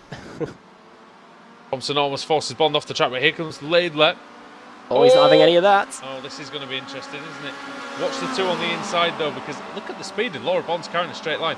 Pro Sim have definitely got some straight line speed here this evening. Oh, Bond versus Laidler. Laidler goes. Oh, dear me. Bond up the inside, still going. Thompson trying to go around the outside of Laidler. Laidler leaning on Thompson as they go through the inside of the Mercedes arena. 3 wide through the arena section. This is fantastic work. Josh Thompson going for the monster cutback. And it might work. Oh, around the outside goes Bond and Thompson. Yeah, what an innovative line that was. And it very nearly got him a position back. But really super driving, Alex, to avoid accidents. All 3, very good. And is that Stellion and Wojciech going by Atkinson, I think, as well? Yep, I think you're right there. The boosted car dropping down the order. Michael Hall is in 9th position now. Actually started in 19th position. Adam. Thompson! Oh, he's through. He's through, but it wasn't without contact. You can see that on the front right of the CQR car, and he's coming back here. Oh, Laidler. here comes Rusty into the Schumacher S. Laidler's not. Oh, heck! Laidler is not one to take anything lying down, is he? Hey, mate. No, he's not. I mean, we know this. Well, yeah, I know it from. Where was he going? Oh, he's off. Austria, maybe. He's back on. Oh, Thompson has to swerve to avoid him. Oh, Thompson hits Laidler. Sabinovic hits Thompson. Blake say clubs that on again. the grass. Oh, Laidler, quarter it's gone. panel. Into the wall. Thompson into the wall. That's game over. Car's severely damaged. No way he's going to be making that back. Well, oh, big one. What on earth is going on? What? Car flying through the air. It's a sim gear car, but I don't think it's landed yet. Is it Janowski? I'm trying to find it. Hang on. Yep. Ben Hackerson. Oh, they just got stuck together. Oh, and Janowski hits the front. Couldn't make it up, and that was Janowski disqualified as a result. Oh no! What's happened? And it's so he hits the front of front and goes to the back. And he got the brunt of the impact. And there's nothing else that rhymes with that we can say on the air. Wojciech Sabinovic and Stellion Chapelewski then. Alex, side by side almost, and fighting very, very hard for second place. Yeah, I think they're going to be pretty much take it easy at this point. Close down Laura. Poor Laura. We're bigging her up. She's got 6 laps to hold on to probably the two of the 6, 7 fastest drivers in the whole series. Oh dear, a 2-times champion and a man who could well have won a couple of titles, Stellion Chapelewski. I led the whole of the regular season last year. Stellion's going to hate us because we say that every week, but we only say it because to try to say how good he is. You know? Laidler is now in the walls with another Fanatec car. That is Glatzel. This time it's Sven Glatzel, and I tell you what, they must be not too far away from the incident points, because that would have been a 4 for Laidler in the Josh Thompson collision. Oh dear me. Katz versus Everett and Johnston. That was very close into the Schumacher S. In for Laura, really, because if Josh and Laidler continue that battle, she would have been at least about 2 or 3 seconds up the road. They're not closing in very quickly, though. So that, like I say, Alex, that Pro Sim car, it's got really good straight line speed, and that's very useful around the Nurburgring. It's going to make it difficult to overtake Laura, I'm sure. So that's a weak point right there. That chicane. Look at that. Half a second, just gone. Yeah. So, everything else is fine, isn't it? Yeah, exactly. Everywhere else just can't quite nail it through there with the kind of speed that they're taking. Let's see if there's much of a speed differential here then between Wojciech Sabinovic and Laura Bond. Yeah, Laura was 1.3 seconds slower on that last lap. 2:10.3 compared to Wojciech's 2:09. Hate to say it, but Alex is right. It was about half a second to 3/4 just in that final chicane. You never know. There is always hope. which is something I've been telling people a lot during this week as they go to the left-hander. On the inside goes Wojciech. Getting attacked by a moth as they go for the right-hander. Laura Bond still leads. So Laura Bond then getting attacked by the two Apex Racing cars. Oh, Vidovic. Thought about a look there into the fast left-hander. Pretty tricky there, Alex, because if you do miss the braking point, quite narrow, isn't it? You can go off onto the grass. I remember in our Super GT days, it was a very difficult corner to get Oh, back. yeah, extremely. And this thing's not a Super GT car, let me tell you that. It does not have the downforce or the... contacts there. Svidovic. Wodge doesn't care, does he, tonight? He's just he's using that front bumper, that's for sure. He's using Smolenski Rule 2.0 to his advantage. On with a good straight line speed again, though. No danger, is there, of Svidovic getting close on the straights? Still what we close got behind. is the danger going through this final chicane, isn't it? Oh, she leaves the door open. Now this is where Thompson and Laidler met. That's And how you Laidler- exit the corner together. Well, they met a few times. Oh, Laura just flies across. She knew she was clear. She's got gonna the, have like I to. say, she's got the speed. She's got to Have to nail defend this though, chicane, especially with the because- slightly slower apex speed. Oh, misses the first Apex, and the Apex car, the aptly named Apex car, goes around the outside. Gonna have a chance into turn one if it's a good exit from Coca-Cola, though, mind you. Yeah. Oh, hello. She just cannot take the speed through there. That is something that they're gonna have to work on, I think, for race race 4. There was just understeer, wasn't there, in the first part? Look at that gaggle. Dear me. Laidler and yeah, That Glatzel have gaggle been for knocking four. 7 bells out of each other during this lap. Look at, and Blake Hood and Everett are very close together. Laidler's not moving. Oh, he's going to be late on the brakes into the first corner. That's all. Around the outside, a bit of contact, possibly. That's just waiting to see what happens here. You cut the pieces. That's Oh, great. It's a great pack behind as well. That is ridiculously close. Look at that. I love watching packs of cars through this intersection, Alex, because there's so many different lines that people can take. Yeah, you can get too wide quite easily through the whole Oh. section, can't you? Trying to do a Even bit three. more than that before behind Johnston and Blake Hood, and Oh, where's you got that? the boosted cars and the CQR cars in there. Is that Sutton? Ashley Sutton into 14th place. Oh, wow. That's 32 positions gained. No, only the 32. Target's 40. Then we'll say it's good. We'll talk, yeah. Yeah. Michael Hall's making good progress as well. Look at that. Oh, He's Glatzel. That's. Hang on. Wasn't Hall right next to Laidler a minute ago? No, it was still the Glatzel battle.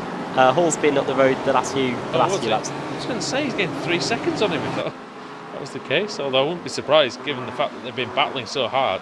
Massive battle coming out of Dunlop. This Laidler Glatzel train is just forming this immense train. I don't think there's team orders here between Wodge and Stellion anyway, because they're battling hard here over the win, or as they should do, of course. No team orders in the Apex camp, I guess. Laura's not lost much through this lap, you see. Just Again, well, it'll she be- will when it comes to the chicane. Yeah, this is it. Yeah, hopefully she can Oh! follow them. I See think the there's some line. contact.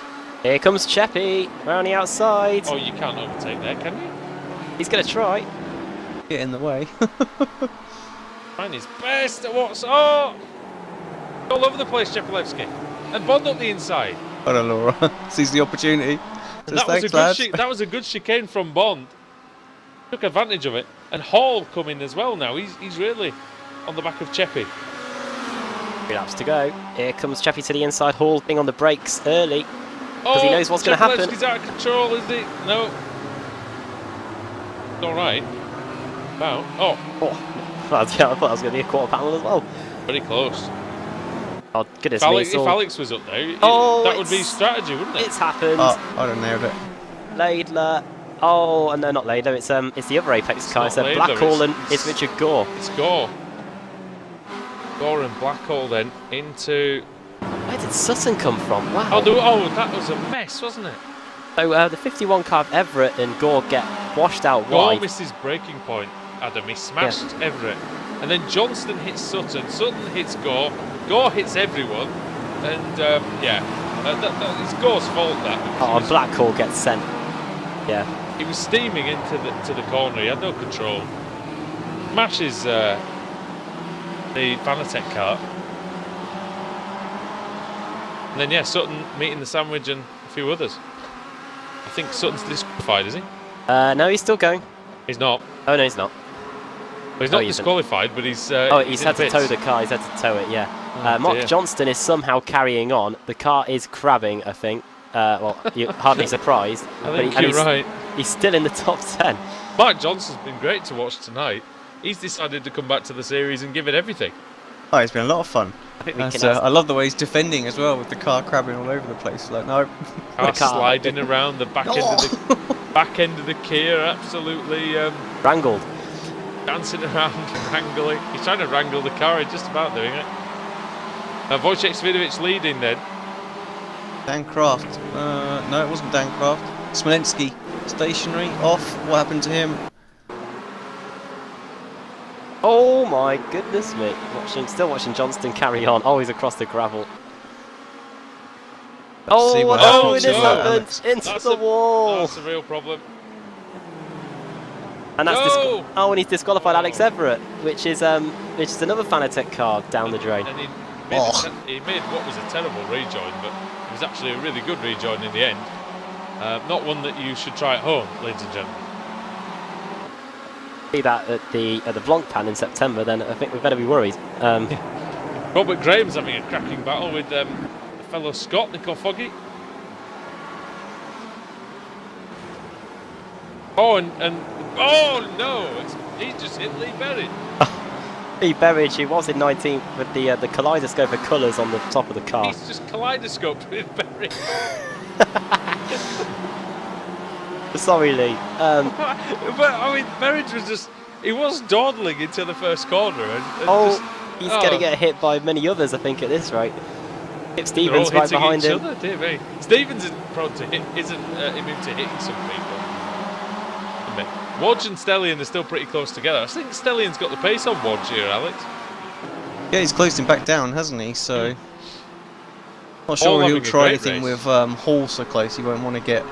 You know how much fun Chepolewski's had with Hall in recent weeks. He won't fancy his chances of getting back past as quickly as he did Laura. So, and a fantastic race from Michael Hall, third place. But I mean, I know that's not surprising. He's been on the podium a few times, obviously, quite a lot of times, Hall. But it's just the fact that he's closed these guys down and he's looked like faster of the three, really. Oh dear. 3 wide. Mark Johnston's still going, by the way. He's in the middle of Ross McFarlane, who's gained now. He's gained 27 positions.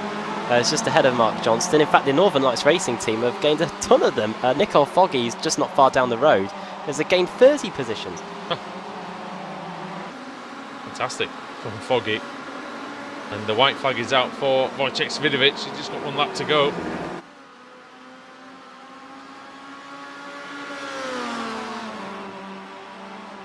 It's all worked perfectly for them, hasn't it? It really has. But this is how the reverse grid kind of should work, isn't it? In that the fast guys from race 1 should work their way to the front for race 2. Race 3, sorry. And then be at the back for race 4 again. Oh, probably. It's the perfect cycle, imperfect cycle. Baker and Melrose, that could be a good battle to watch in the final lap of the race. Melrose has been quicker, or just on par with Baker on the last lap. Either that or Baker's just got by. We'll see what happens then on the last lap, because Apex versus Elliott's Apex, really isn't closing it? in. He's really closing in on Wodge. Can't afford a DNF here, so it'll be very interesting to see. Remember, these are bonus points for the showdown, so whatever reason to go for it. Yeah. But they won't get any bonus points for the showdown if they crash. This is true. So we will see. And they'll be handing the win to one of their rivals, the team rivals. So. I must say though, Laura Bond's still a very, very good race, P4 at the moment. But it's 2 seconds ahead of Glatzel. It's a win to Apex and a win to ProSim so far tonight. We definitely don't want CQR getting on the roster. No, they don't. Michael Hall will be hoping that they do come together at the the last corner, and then he can sneak through and take the win. So we'll see now. Up the hill. Glatzel's just got by Bond on the last lap, so Bond down to 5th. That must have been a mistake there, because Bond was, like I say, a couple of seconds ahead of Glatzel. Got back on in front of Andreas Katzo under it. Svidovic then back in the final chicane. That was commitment from Wodge. And into the final corner. And through it he comes. Wojciech Svidovic wins round 78 of the iRacing MSA British Sim Racers Touring Car Championship. Selling Czepolewski in 2nd and Michael Hall 3rd. Oh, Malcolm's been pitched into the wall on the final chicane. It was the Northern Lights cars. What happened to Malcolm? It was Northern. Get reverse, Scott. Come on. Come on, Scott, do it. Again. Northern Lights versus. Then you're Scott. not joining at a weird angle. Oh, it's too late. 35th. Oh, Scott. 36th. And I think Mark Johnston If must Christie's have. going to go through. Mark Johnston went for his meatball on the final lap of the race. I think he's just dived into the pits in the final corner. That'll count, won't it? It does count. Yeah. Clever. There you go. From Mark Johnston. Especially if you get in there and it's like too much damage, we're done. You know, at least he's managed to get the points, doesn't he? I have to say, 27 positions gained from Paul Smith. Good job.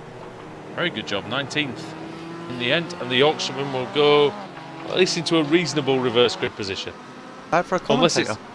Well, not bad for a commentator at all, unless it's a full, in which case I believe it's George Simmons who's going to get the full. I will double check for you because Simmons has been in the pits. So the disqualifications in this race, we've had Bibby, Roberts, Rizzo, Blackhall, Ayres and Everett. Those are the drivers that faced disqualification in that 3rd race. And I will run you through the finishing order as well. Svidovic wins, 2nd for Stelian Czepolewski, a 1-2 for the team. Michael Hall in 3rd, Sven Glatzel 4th, Laura Bond 5th, Katz in 6th, Laidler 7th, 8th Baker, 9th Melrose in 10th Harrod, Stuart Atkinson in 11th, Ross McFarlane gets 12th, getting to 28 positions. Ashley Blake Hood in 13th, 14th Miguel Freitas, Nicole Foggy in 15th, Forstein Helgerson, 16th Forstein Helgerson, 17th, despite being in the pits twice at one point, crashing in there and then going in the pits on the last lap is Mark Johnston. Credit to him there, that was a quite heroic drive. Rob Graham 18th, Paul Smith 19th and 20th for Colin Cunniff. Adam Hadfield in 21st, 22nd Dan Hunt, the race 2 winner. Dan Kraft in 23rd, 24th Kip Stevens, 25th Richard Gore, 26th Max Wright, 27th Lee Berridge, 28th Alex Smolensky, Pete Newman 29th and 30th for Michael Blake.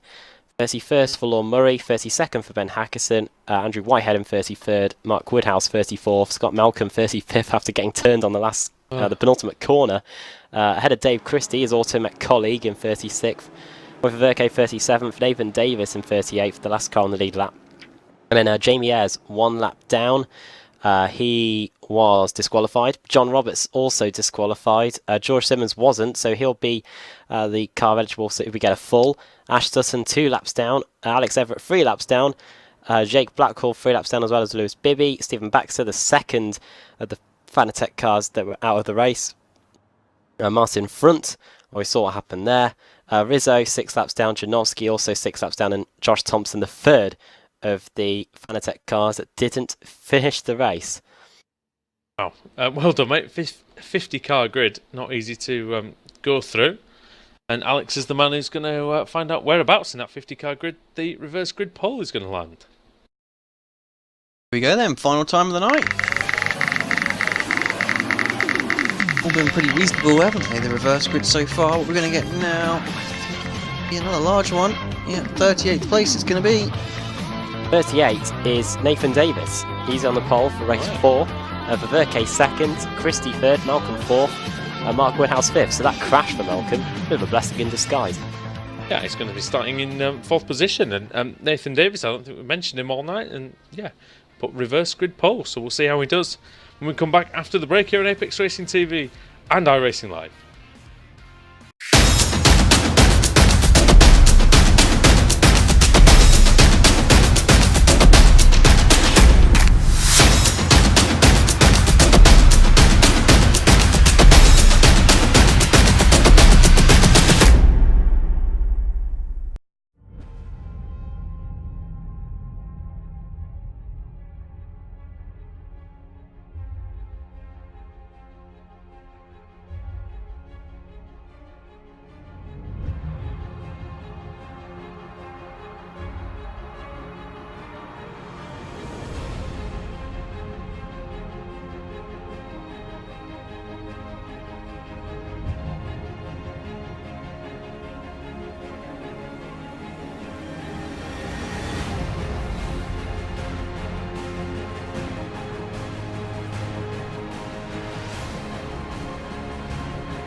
Simulated racing can be awesome, but it can also be kind of a free-for-all.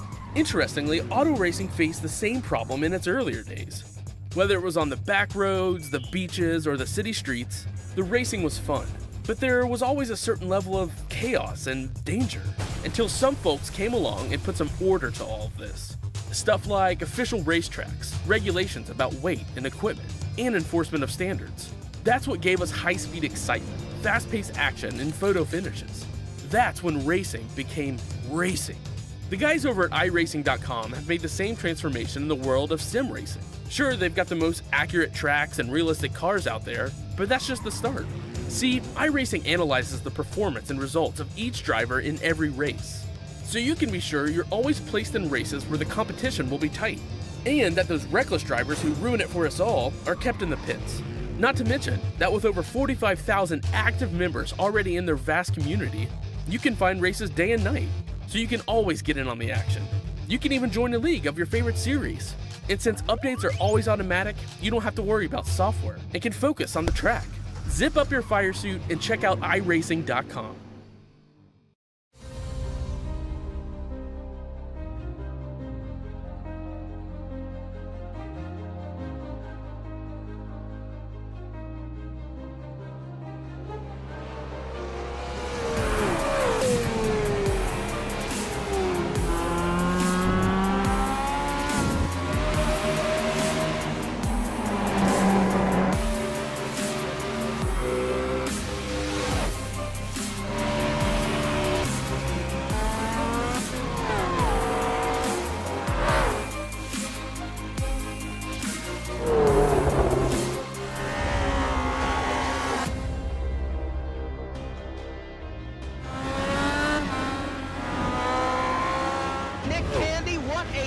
Truex in the outside, contact made. 56 slides it at a 4. Who's gonna be at the stripe? Dead even, give it to Ryan Truex. Truex is your winner over Tandy.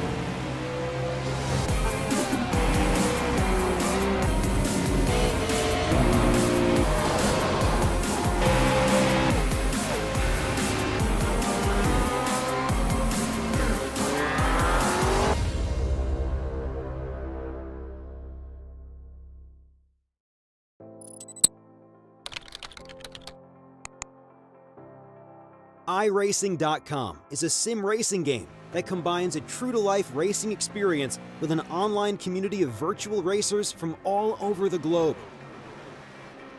iRacing offers a multitude of officially licensed cars and tracks, laser scanned with millimeter accuracy. Their car models and mechanical systems are based on real-world physics and engineered in cooperation with manufacturers and race teams. iRacing's web-based interface allows members to compare stats and test drive any combination of car and track instantly. Their skill license system ranges from rookie to pro, ensuring members are always pitted against those with similar skill sets. Members are able to sign up for a weekly race series, compete in time trials, host a private race with friends, and participate in racing leagues created and run by the community. With over 60,000 members, iRacing works in partnership with renowned motorsport organizations like SRO Motorsports Group to deliver virtual races based on the real-life Blancpain GT series. iRacing's Blancpain Endurance Series features team racing, giving members the ability to build a team and participate in races ranging from 3 hours to 24 hours. Additional partners include NASCAR, IMSA, V8 Supercars, IndyCar, allowing members to race in their very own 24 hours of Spa, Bathurst 1000, Daytona 500, and many more. iRacing.com, delivering the most authentic racing experience short of getting into a real race car.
Simulated racing can be awesome, but can also be kind of a free-for-all.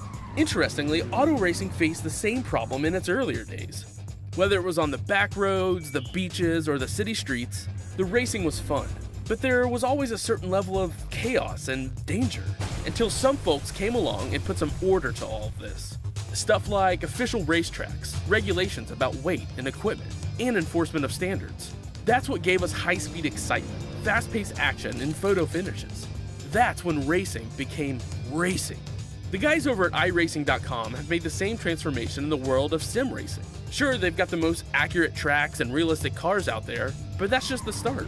See, iRacing analyzes the performance and results of each driver in every race, so you can be sure you're always placed in races where the competition will be tight, and that those reckless drivers who ruin it for us all are kept in the pits. Not to mention that with over 45,000 active members already in their vast community, you can find races day and night, so you can always get in on the action. You can even join a league of your favorite series. And since updates are always automatic, you don't have to worry about software and can focus on the track. Zip up your fire suit and check out iRacing.com.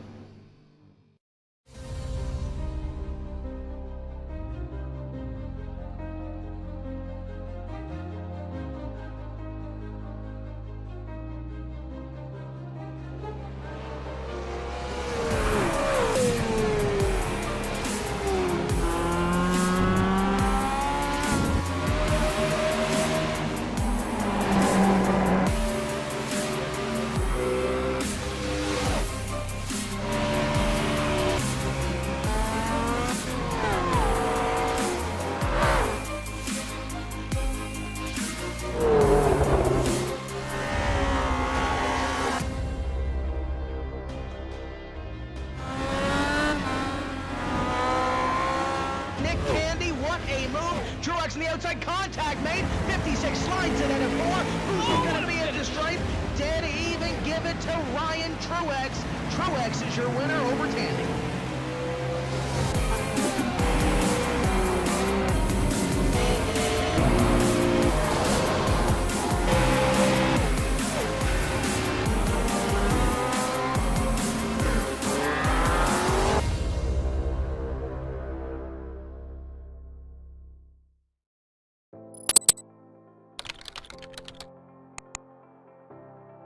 iRacing.com is a sim racing game that combines a true-to-life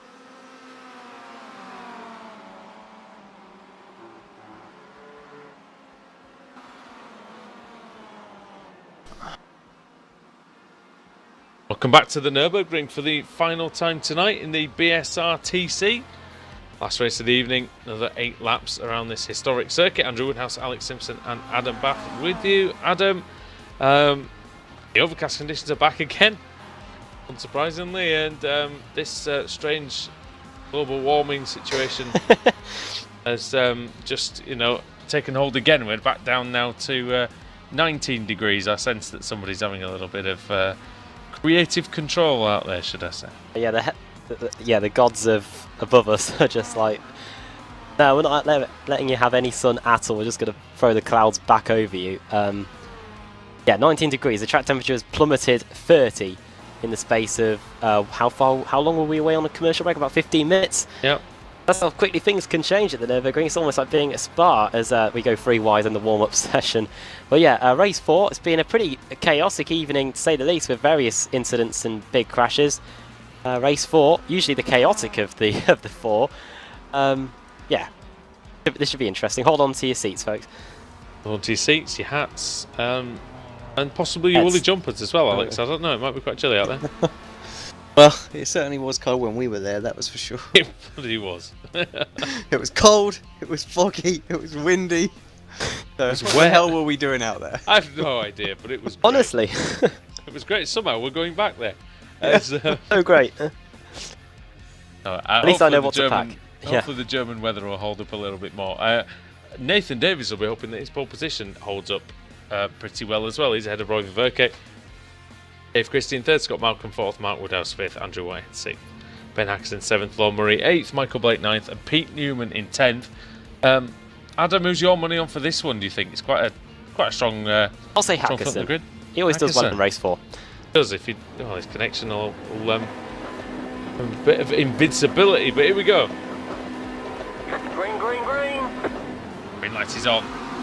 Nathan Davies gets away beautifully off the front row. Really good start. Leaves for Verke and Christie in the dust, and here comes Malcolm through the middle for Automech. Oh, they're sliding about. Christie's outbraked himself. He The hits three his Automech teammate, cars. and Oh! Whitehead hits Christie. He'll survive though. Looks good further back too. Christie was almost on his way to Amarillo there. There's a go through the arena Malcolm section. Malcolm loses the rear. He's ahead of Hackerson though. Christie at the inside of Hackerson.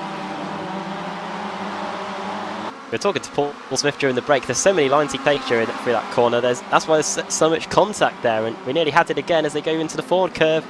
Oh, and it has. Christie's hit. He's sideways, completely sideways. Holds onto it. Everybody else looks quite decent. Hackerson already going through on Scott Malcolm. Roy Verke in second. Nathan Davis absolutely away and clear. 1.5 seconds ahead of Verke. Oh my word! Crash! It's Everett for the 4th time tonight, I think. Oh my goodness me. Was that a control? Alex Everett not having a good one there, the Welshman. Oh, and it's kicking off in Oh, front. massive crash further back. Huge. Oh, Cars getting everywhere, sent up in the air. Oh, and another Fanatec car. It might be Everett again, you know. Ball's been caught up in that. Oh, Another nice to have him had CQR. I field. see Baker involved in that. Important. Wow. Massive for him. Go. Owed back to the pits. Yes, was he involved in that? Yeah, I think so. One of the... Oh, there's quite a few. Wojciech involved as well, so... Slow down, slow down for Dave Christie. He's dropping all the way down. Oh, never goes right for Dave at all, does it? Really? Oh, who's that in the background? Spinning off straight into the wall. Ross McFarlane. Well, Ross had gained about 30 positions in race 3. Not going to be gaining that many Oh, on here. the inside, who's that? Michael Blake. Is it Michael Blake? No, it was. Was Where? it? What sort of position? Sorry, I can't find him. About 10th. It wasn't Blake, I don't think, but Oh yeah. Blake and Johnston, and then the Automech cars jockeying for position. Richard Gores on the inside there as well. Blake versus Johnston going on. It's all kicking off here, and car 3, Daniel Kraft, who's had a bit of a dodgy meeting actually. Kraft is in there somewhere as well. Quite a few cars into the pits. We've got Paul Smith, Jamie Ayres, Ashley Baker, Dave Baker, Michael Hall, all in there. Alex Everett as well. No surprises there either. So quite a few in trouble. What's happened? No, Sutton hit Daniel Hunt, but it's fine. They both got out of it sensibly. Oh wow, what a move by Sutton. What a move that was in the fourth no. curve. Laura Bonds crashed and is towed back to the pit. She was in... I don't even know where she was. She was in 35th, so it might have been a late call, but it's taken a few with her because Kat's in as well. So yeah, something's happened. Nathan Davis has got it made here. Alex is miles in front. Yeah, pulling away from Verke as well. So Verke pulling away from everyone else. Sort of Woodhouse 6. And you would say the closest person to really challenge is Smolenski, and he's 6.3 seconds back. So he's definitely the quickest one, I would say, out of that group out there. Can't do anything with Woodhouse though. At the minute.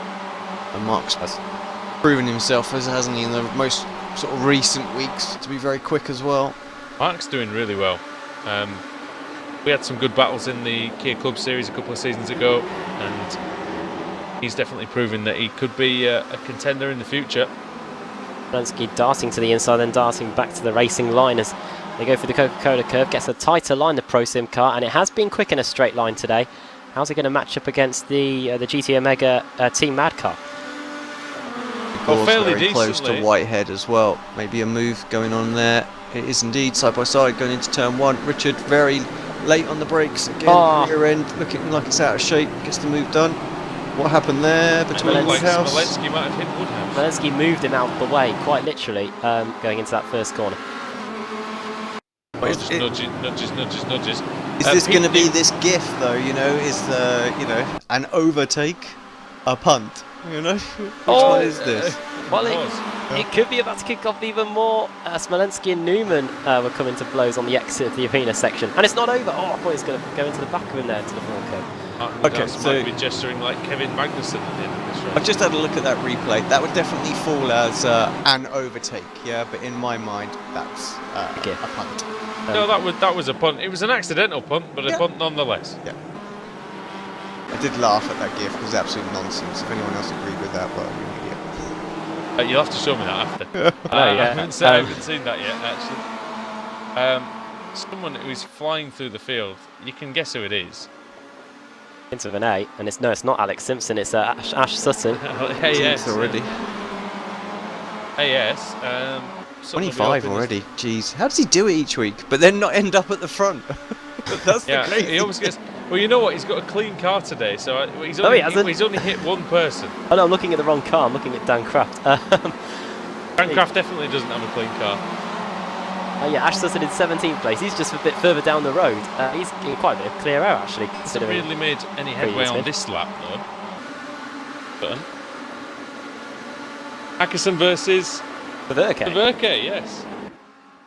And that'll be for second place. So Ben Hackerson. Ben's flying actually. Look The at his man times. with- He was a second quicker than Davis as well. So if he can get by, he's Oh. disappeared. If he could get by, there he is as he Man goes with to the one inside. Surprise! That's like a strategic stealth maneuver there, isn't it? Well, the grey boosted motorsport car already blends in with the racetrack, so no, It's not needed anymore, is it? self measures. The connection can do it for you. As he's Man up with into the- second. And with the dodgiest connection in iRacing. I'll get that sorted out, Ben. Get off the wireless. Stop the family downloading porn. Whatever it takes. Alex Simpson can provide you with internet. Don't know about the porn though. Yeah. well, that there we could be go. debated. Yeah, I'm glad you said debate. As never mind.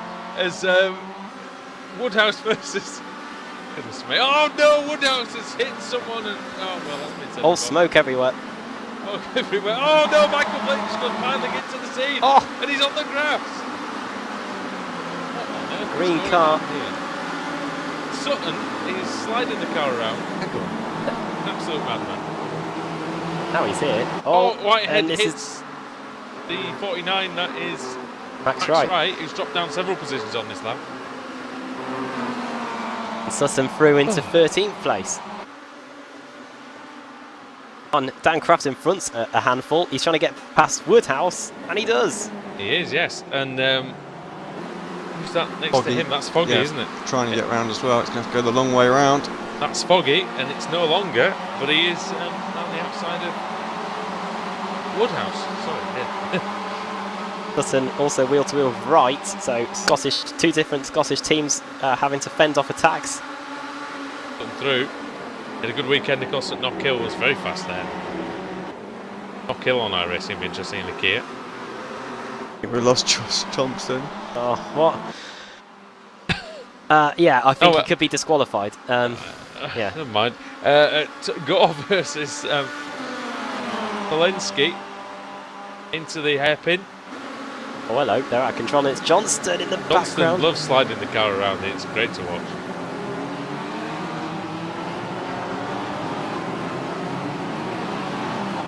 Walensky hasn't really moved just forward as much as I thought he would do, to be honest. Oh, Gore's found an opening. Yeah, you're right. Probably he's having to fend off attacks from Gore though now, despite getting by. You can see Gore takes that line on the exit and gets him a very good exit, but I don't think he's going to get on the inside into the forward. Prove me wrong, Richard. And he does, nearly. Around the outside goes Smolenski. Oh, Johnston out of nowhere, up the inside, thank you very much. Into the side of Gore. And I think that is all fair, I think. Touring car racing. The door was open, yeah. Oh, Gore's giving it back! Oh, he gave it back all right. There he goes. Times two. Oh, and here comes Scott Malcolm, and he's going to be annoyed after race 3, so going to get involved with it as well. Oh, Johnston. Naughty there, but there was room. Wow.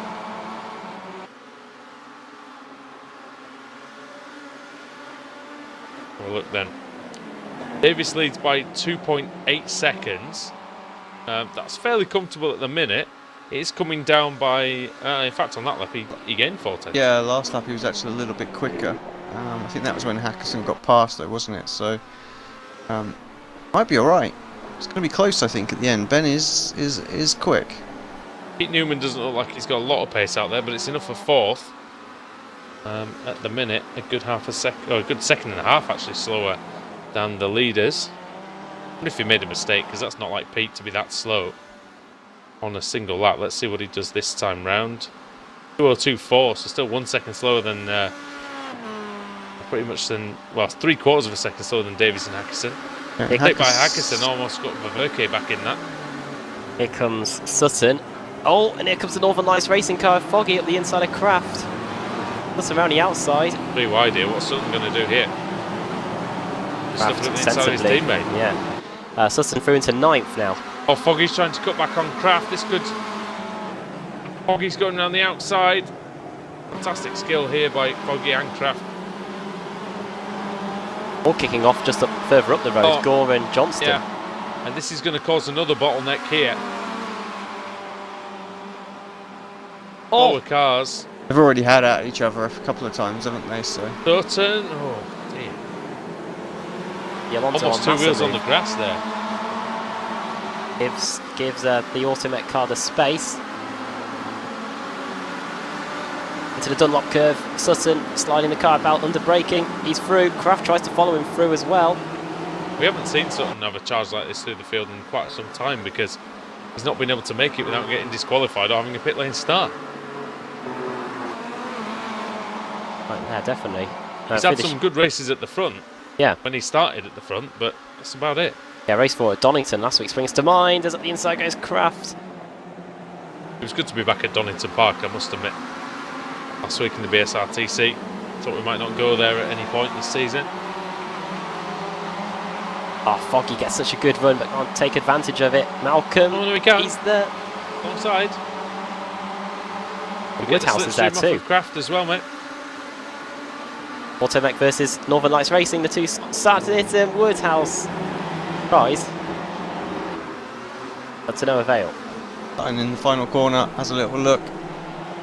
Horses go wide. Almost scared him wide a bit there.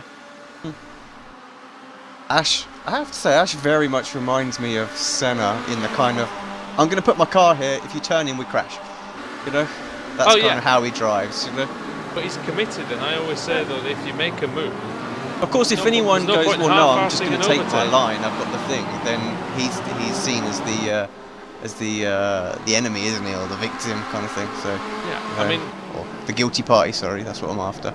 Yeah, but I mean, he cuts through a field of drivers like few drivers are capable of. Well, most people know now, don't they, that he's going to do that, so they are constantly aware. You know, he's kind of built that reputation over the few seasons that he will throw it in, and people are just giving him the room there. But as well, he does it in the BTCC, obviously to lesser extent, but he can carve his. I mean, Adam, I've not seen a hell of a lot of racing this season. I know you've seen a lot more, but like Sutton, he does do the same thing, doesn't he? In that, obviously, to just a bit of a lesser extent. Yeah, that's what's helped him fly towards the top of the champion, or near the top of the championship for this season. And we're in the second half now. We haven't got too many more race meetings. We've just got the likes of Rockingham, Silverstone, and Brands, I think, after this. So, yeah, not too long to go. As he's now trying to shape up Johnston. Or have they been there? They've already been there, I think. Putting on Johnston. That's close. Oh, and in the background, it's the other CQR car of Kraft's getting by Gore. Around the outside, that is very impressive. Yeah, I wasn't saying that was a bad thing. I was just sort of saying, he very much reminds me of Senna in that sense, So I'm sure Sutton will take that definitely as a compliment. Yeah. I think you're right, and he's very, very talented, and he could. Oh wow! Maybe run out of talent there. I don't know, but off onto the grass. Johnston and Sutton there. Went to hell in a handbasket. That's what happens when somebody says, "No, I'm going to turn in anyway." I'm in front. I'm going to keep this line. Says Mark Johnston. Mark Allen, Prost, Johnston. As they come up down the straight, 3 wide. Oh no! Sutton, come on, the inside of surely. Oh no! He gets back on the racing line and has to stop himself running into the back of all of them. I think. No, he's trying to cut back, isn't he? That big cut back. Oh, that's the Alex Simpson line. How creative can he get in his lines. And I'm sure Richard Gore fighting hard against Foggy here. I'm sure Sutton just wants a finish, surely. Holy CQL, that's all they want, isn't it? And on the front, well, Davis is very clear, that's for sure. On a lap for Nathan. Oh, we'll see him cross the line in a minute or two, but a good battle this. Best battle on the circuit, really. Didn't even realise it was the last lap as Gore tries at the inside of Foggy. One thing Ash is very good at, Alex, is not only is he very good on the brakes, but he always makes sure he nails his exit as well. And that's the key, obviously. But he really does work. He really just makes sure if he can't get a move done, he'll set that exit up beautifully. Yeah. You do here into Schumacher S. What can Richard Gore do about Nico Foggy? What can Dan Kraft do about Mark Johnston? So many questions in this final half a lap. How many questions, so few answers. So little time. A little time. And speaking of which, one corner to go for Nathan Davis. After this one, the chicane. To the Coca-Cola curve, and the Welshman, who started on pole position, gets his first win in quite some time. Nathan Davis, for Apex Racing UK, comes across and wins the final round. Oh, how is that? How's Mark Johnston doing that? He's able to carry so much speed into the chicane, and it's all kicking off here. Bang! Kraft hits him. Drag race. Hits Johnston. They're all going to end up in a heap here trying to get to the line. It's so close. Johnston Maybe holds it though. Johnston. Johnston, then Kraft, then Foggy, then Sutton, I believe it was. Yes, Sutton got Gore just on the run on the penultimate corner. I tell you what, they were separated, Adam, by only a quarter of a second, those forecasts. Just over 2 tenths And between look them. at that pack that's come across there. Did you catch that, Alex? No, I didn't. I don't think. Got a couple of packs come across. Between P6 and P27 was 10 seconds. 10 seconds. 20 cars.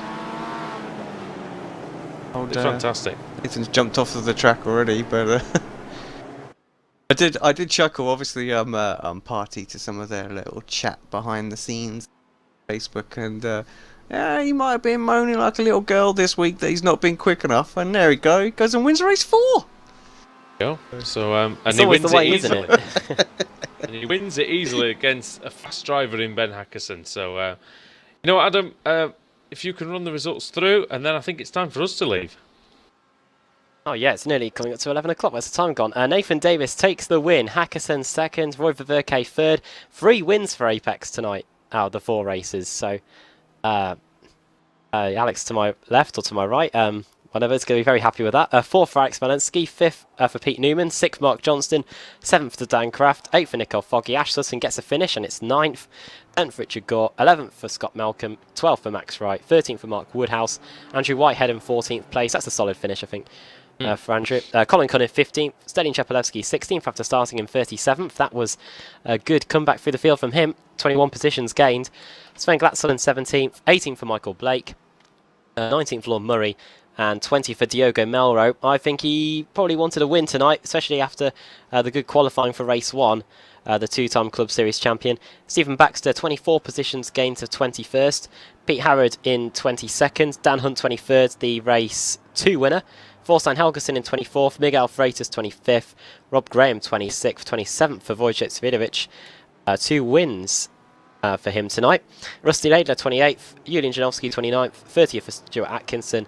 Ross McFarlane, 31st. Adam Hadfield, 32nd after that big crash. 33rd for Kip Stevens, Jake Blackhall 34th, Martin Front in 35th, 36th John Roberts, and in a lap down George Cesare Rizzo, and George Simmons 3 laps down, Dave Christie 4, Stuart McFadden 6 laps down, Josh Thompson 5 laps down as well. Did he get a finish today? Oh, he did, to get him a reverse grid front row. So, but apart from that, for Josh, it hasn't going at all well. Laura Bond, 42nd, 6 laps down. Cat 7 laps down, along with Berridge, Everett, Smith, Blake Hood, Baker, Hall, and Ayres, which highlights that we've had quite a few big first lap crashes here at the Nurburgring today. Yeah, we have, and Yeah, quite a few drivers ended up retiring on the opening lap. And speaking of retiring, Alex, I think we're going to do that as well for the evening. Good meeting, though. Yeah, it was a good meeting, and yeah, I think you're right. We're hours, what, 45, something like that. Yep. Next week is Spa. So, well, Spa, so we can get a nice relaxing break at Spa then, can't we? Well, he's Maybe. hoping. What do you think then, Adam? You missed, of course, Spa in the Renault the other night. Spa in the Kia Optima. Well, it's always been fun, hasn't it? So, love this. We're heading really from now onwards. We are heading to loads of great circuits to end the season. Looking at the schedule, Spa starts it all off. We go Monza, then we have our week 13 break. We've got Silverstone. We've got Sonoma, which haven't seen too many BSR races on in a while. Brands, Bathurst, and then the showdown begins. We've got Suzuka, the Glen, Monza, Sebring, Interlagos, Road America, and then the season finale is always at Daytona. So it's gonna be great. Fantastic stuff. And yeah, we look forward in anticipation to the rest of the season. All right, thank you everybody for watching tonight, guys. Really appreciate your viewership as usual. If you like what you see, smash that like button. Do it. And then, yeah, subscribe. Like us on Facebook, follow us on Twitter. And, yeah, we'll catch you next week.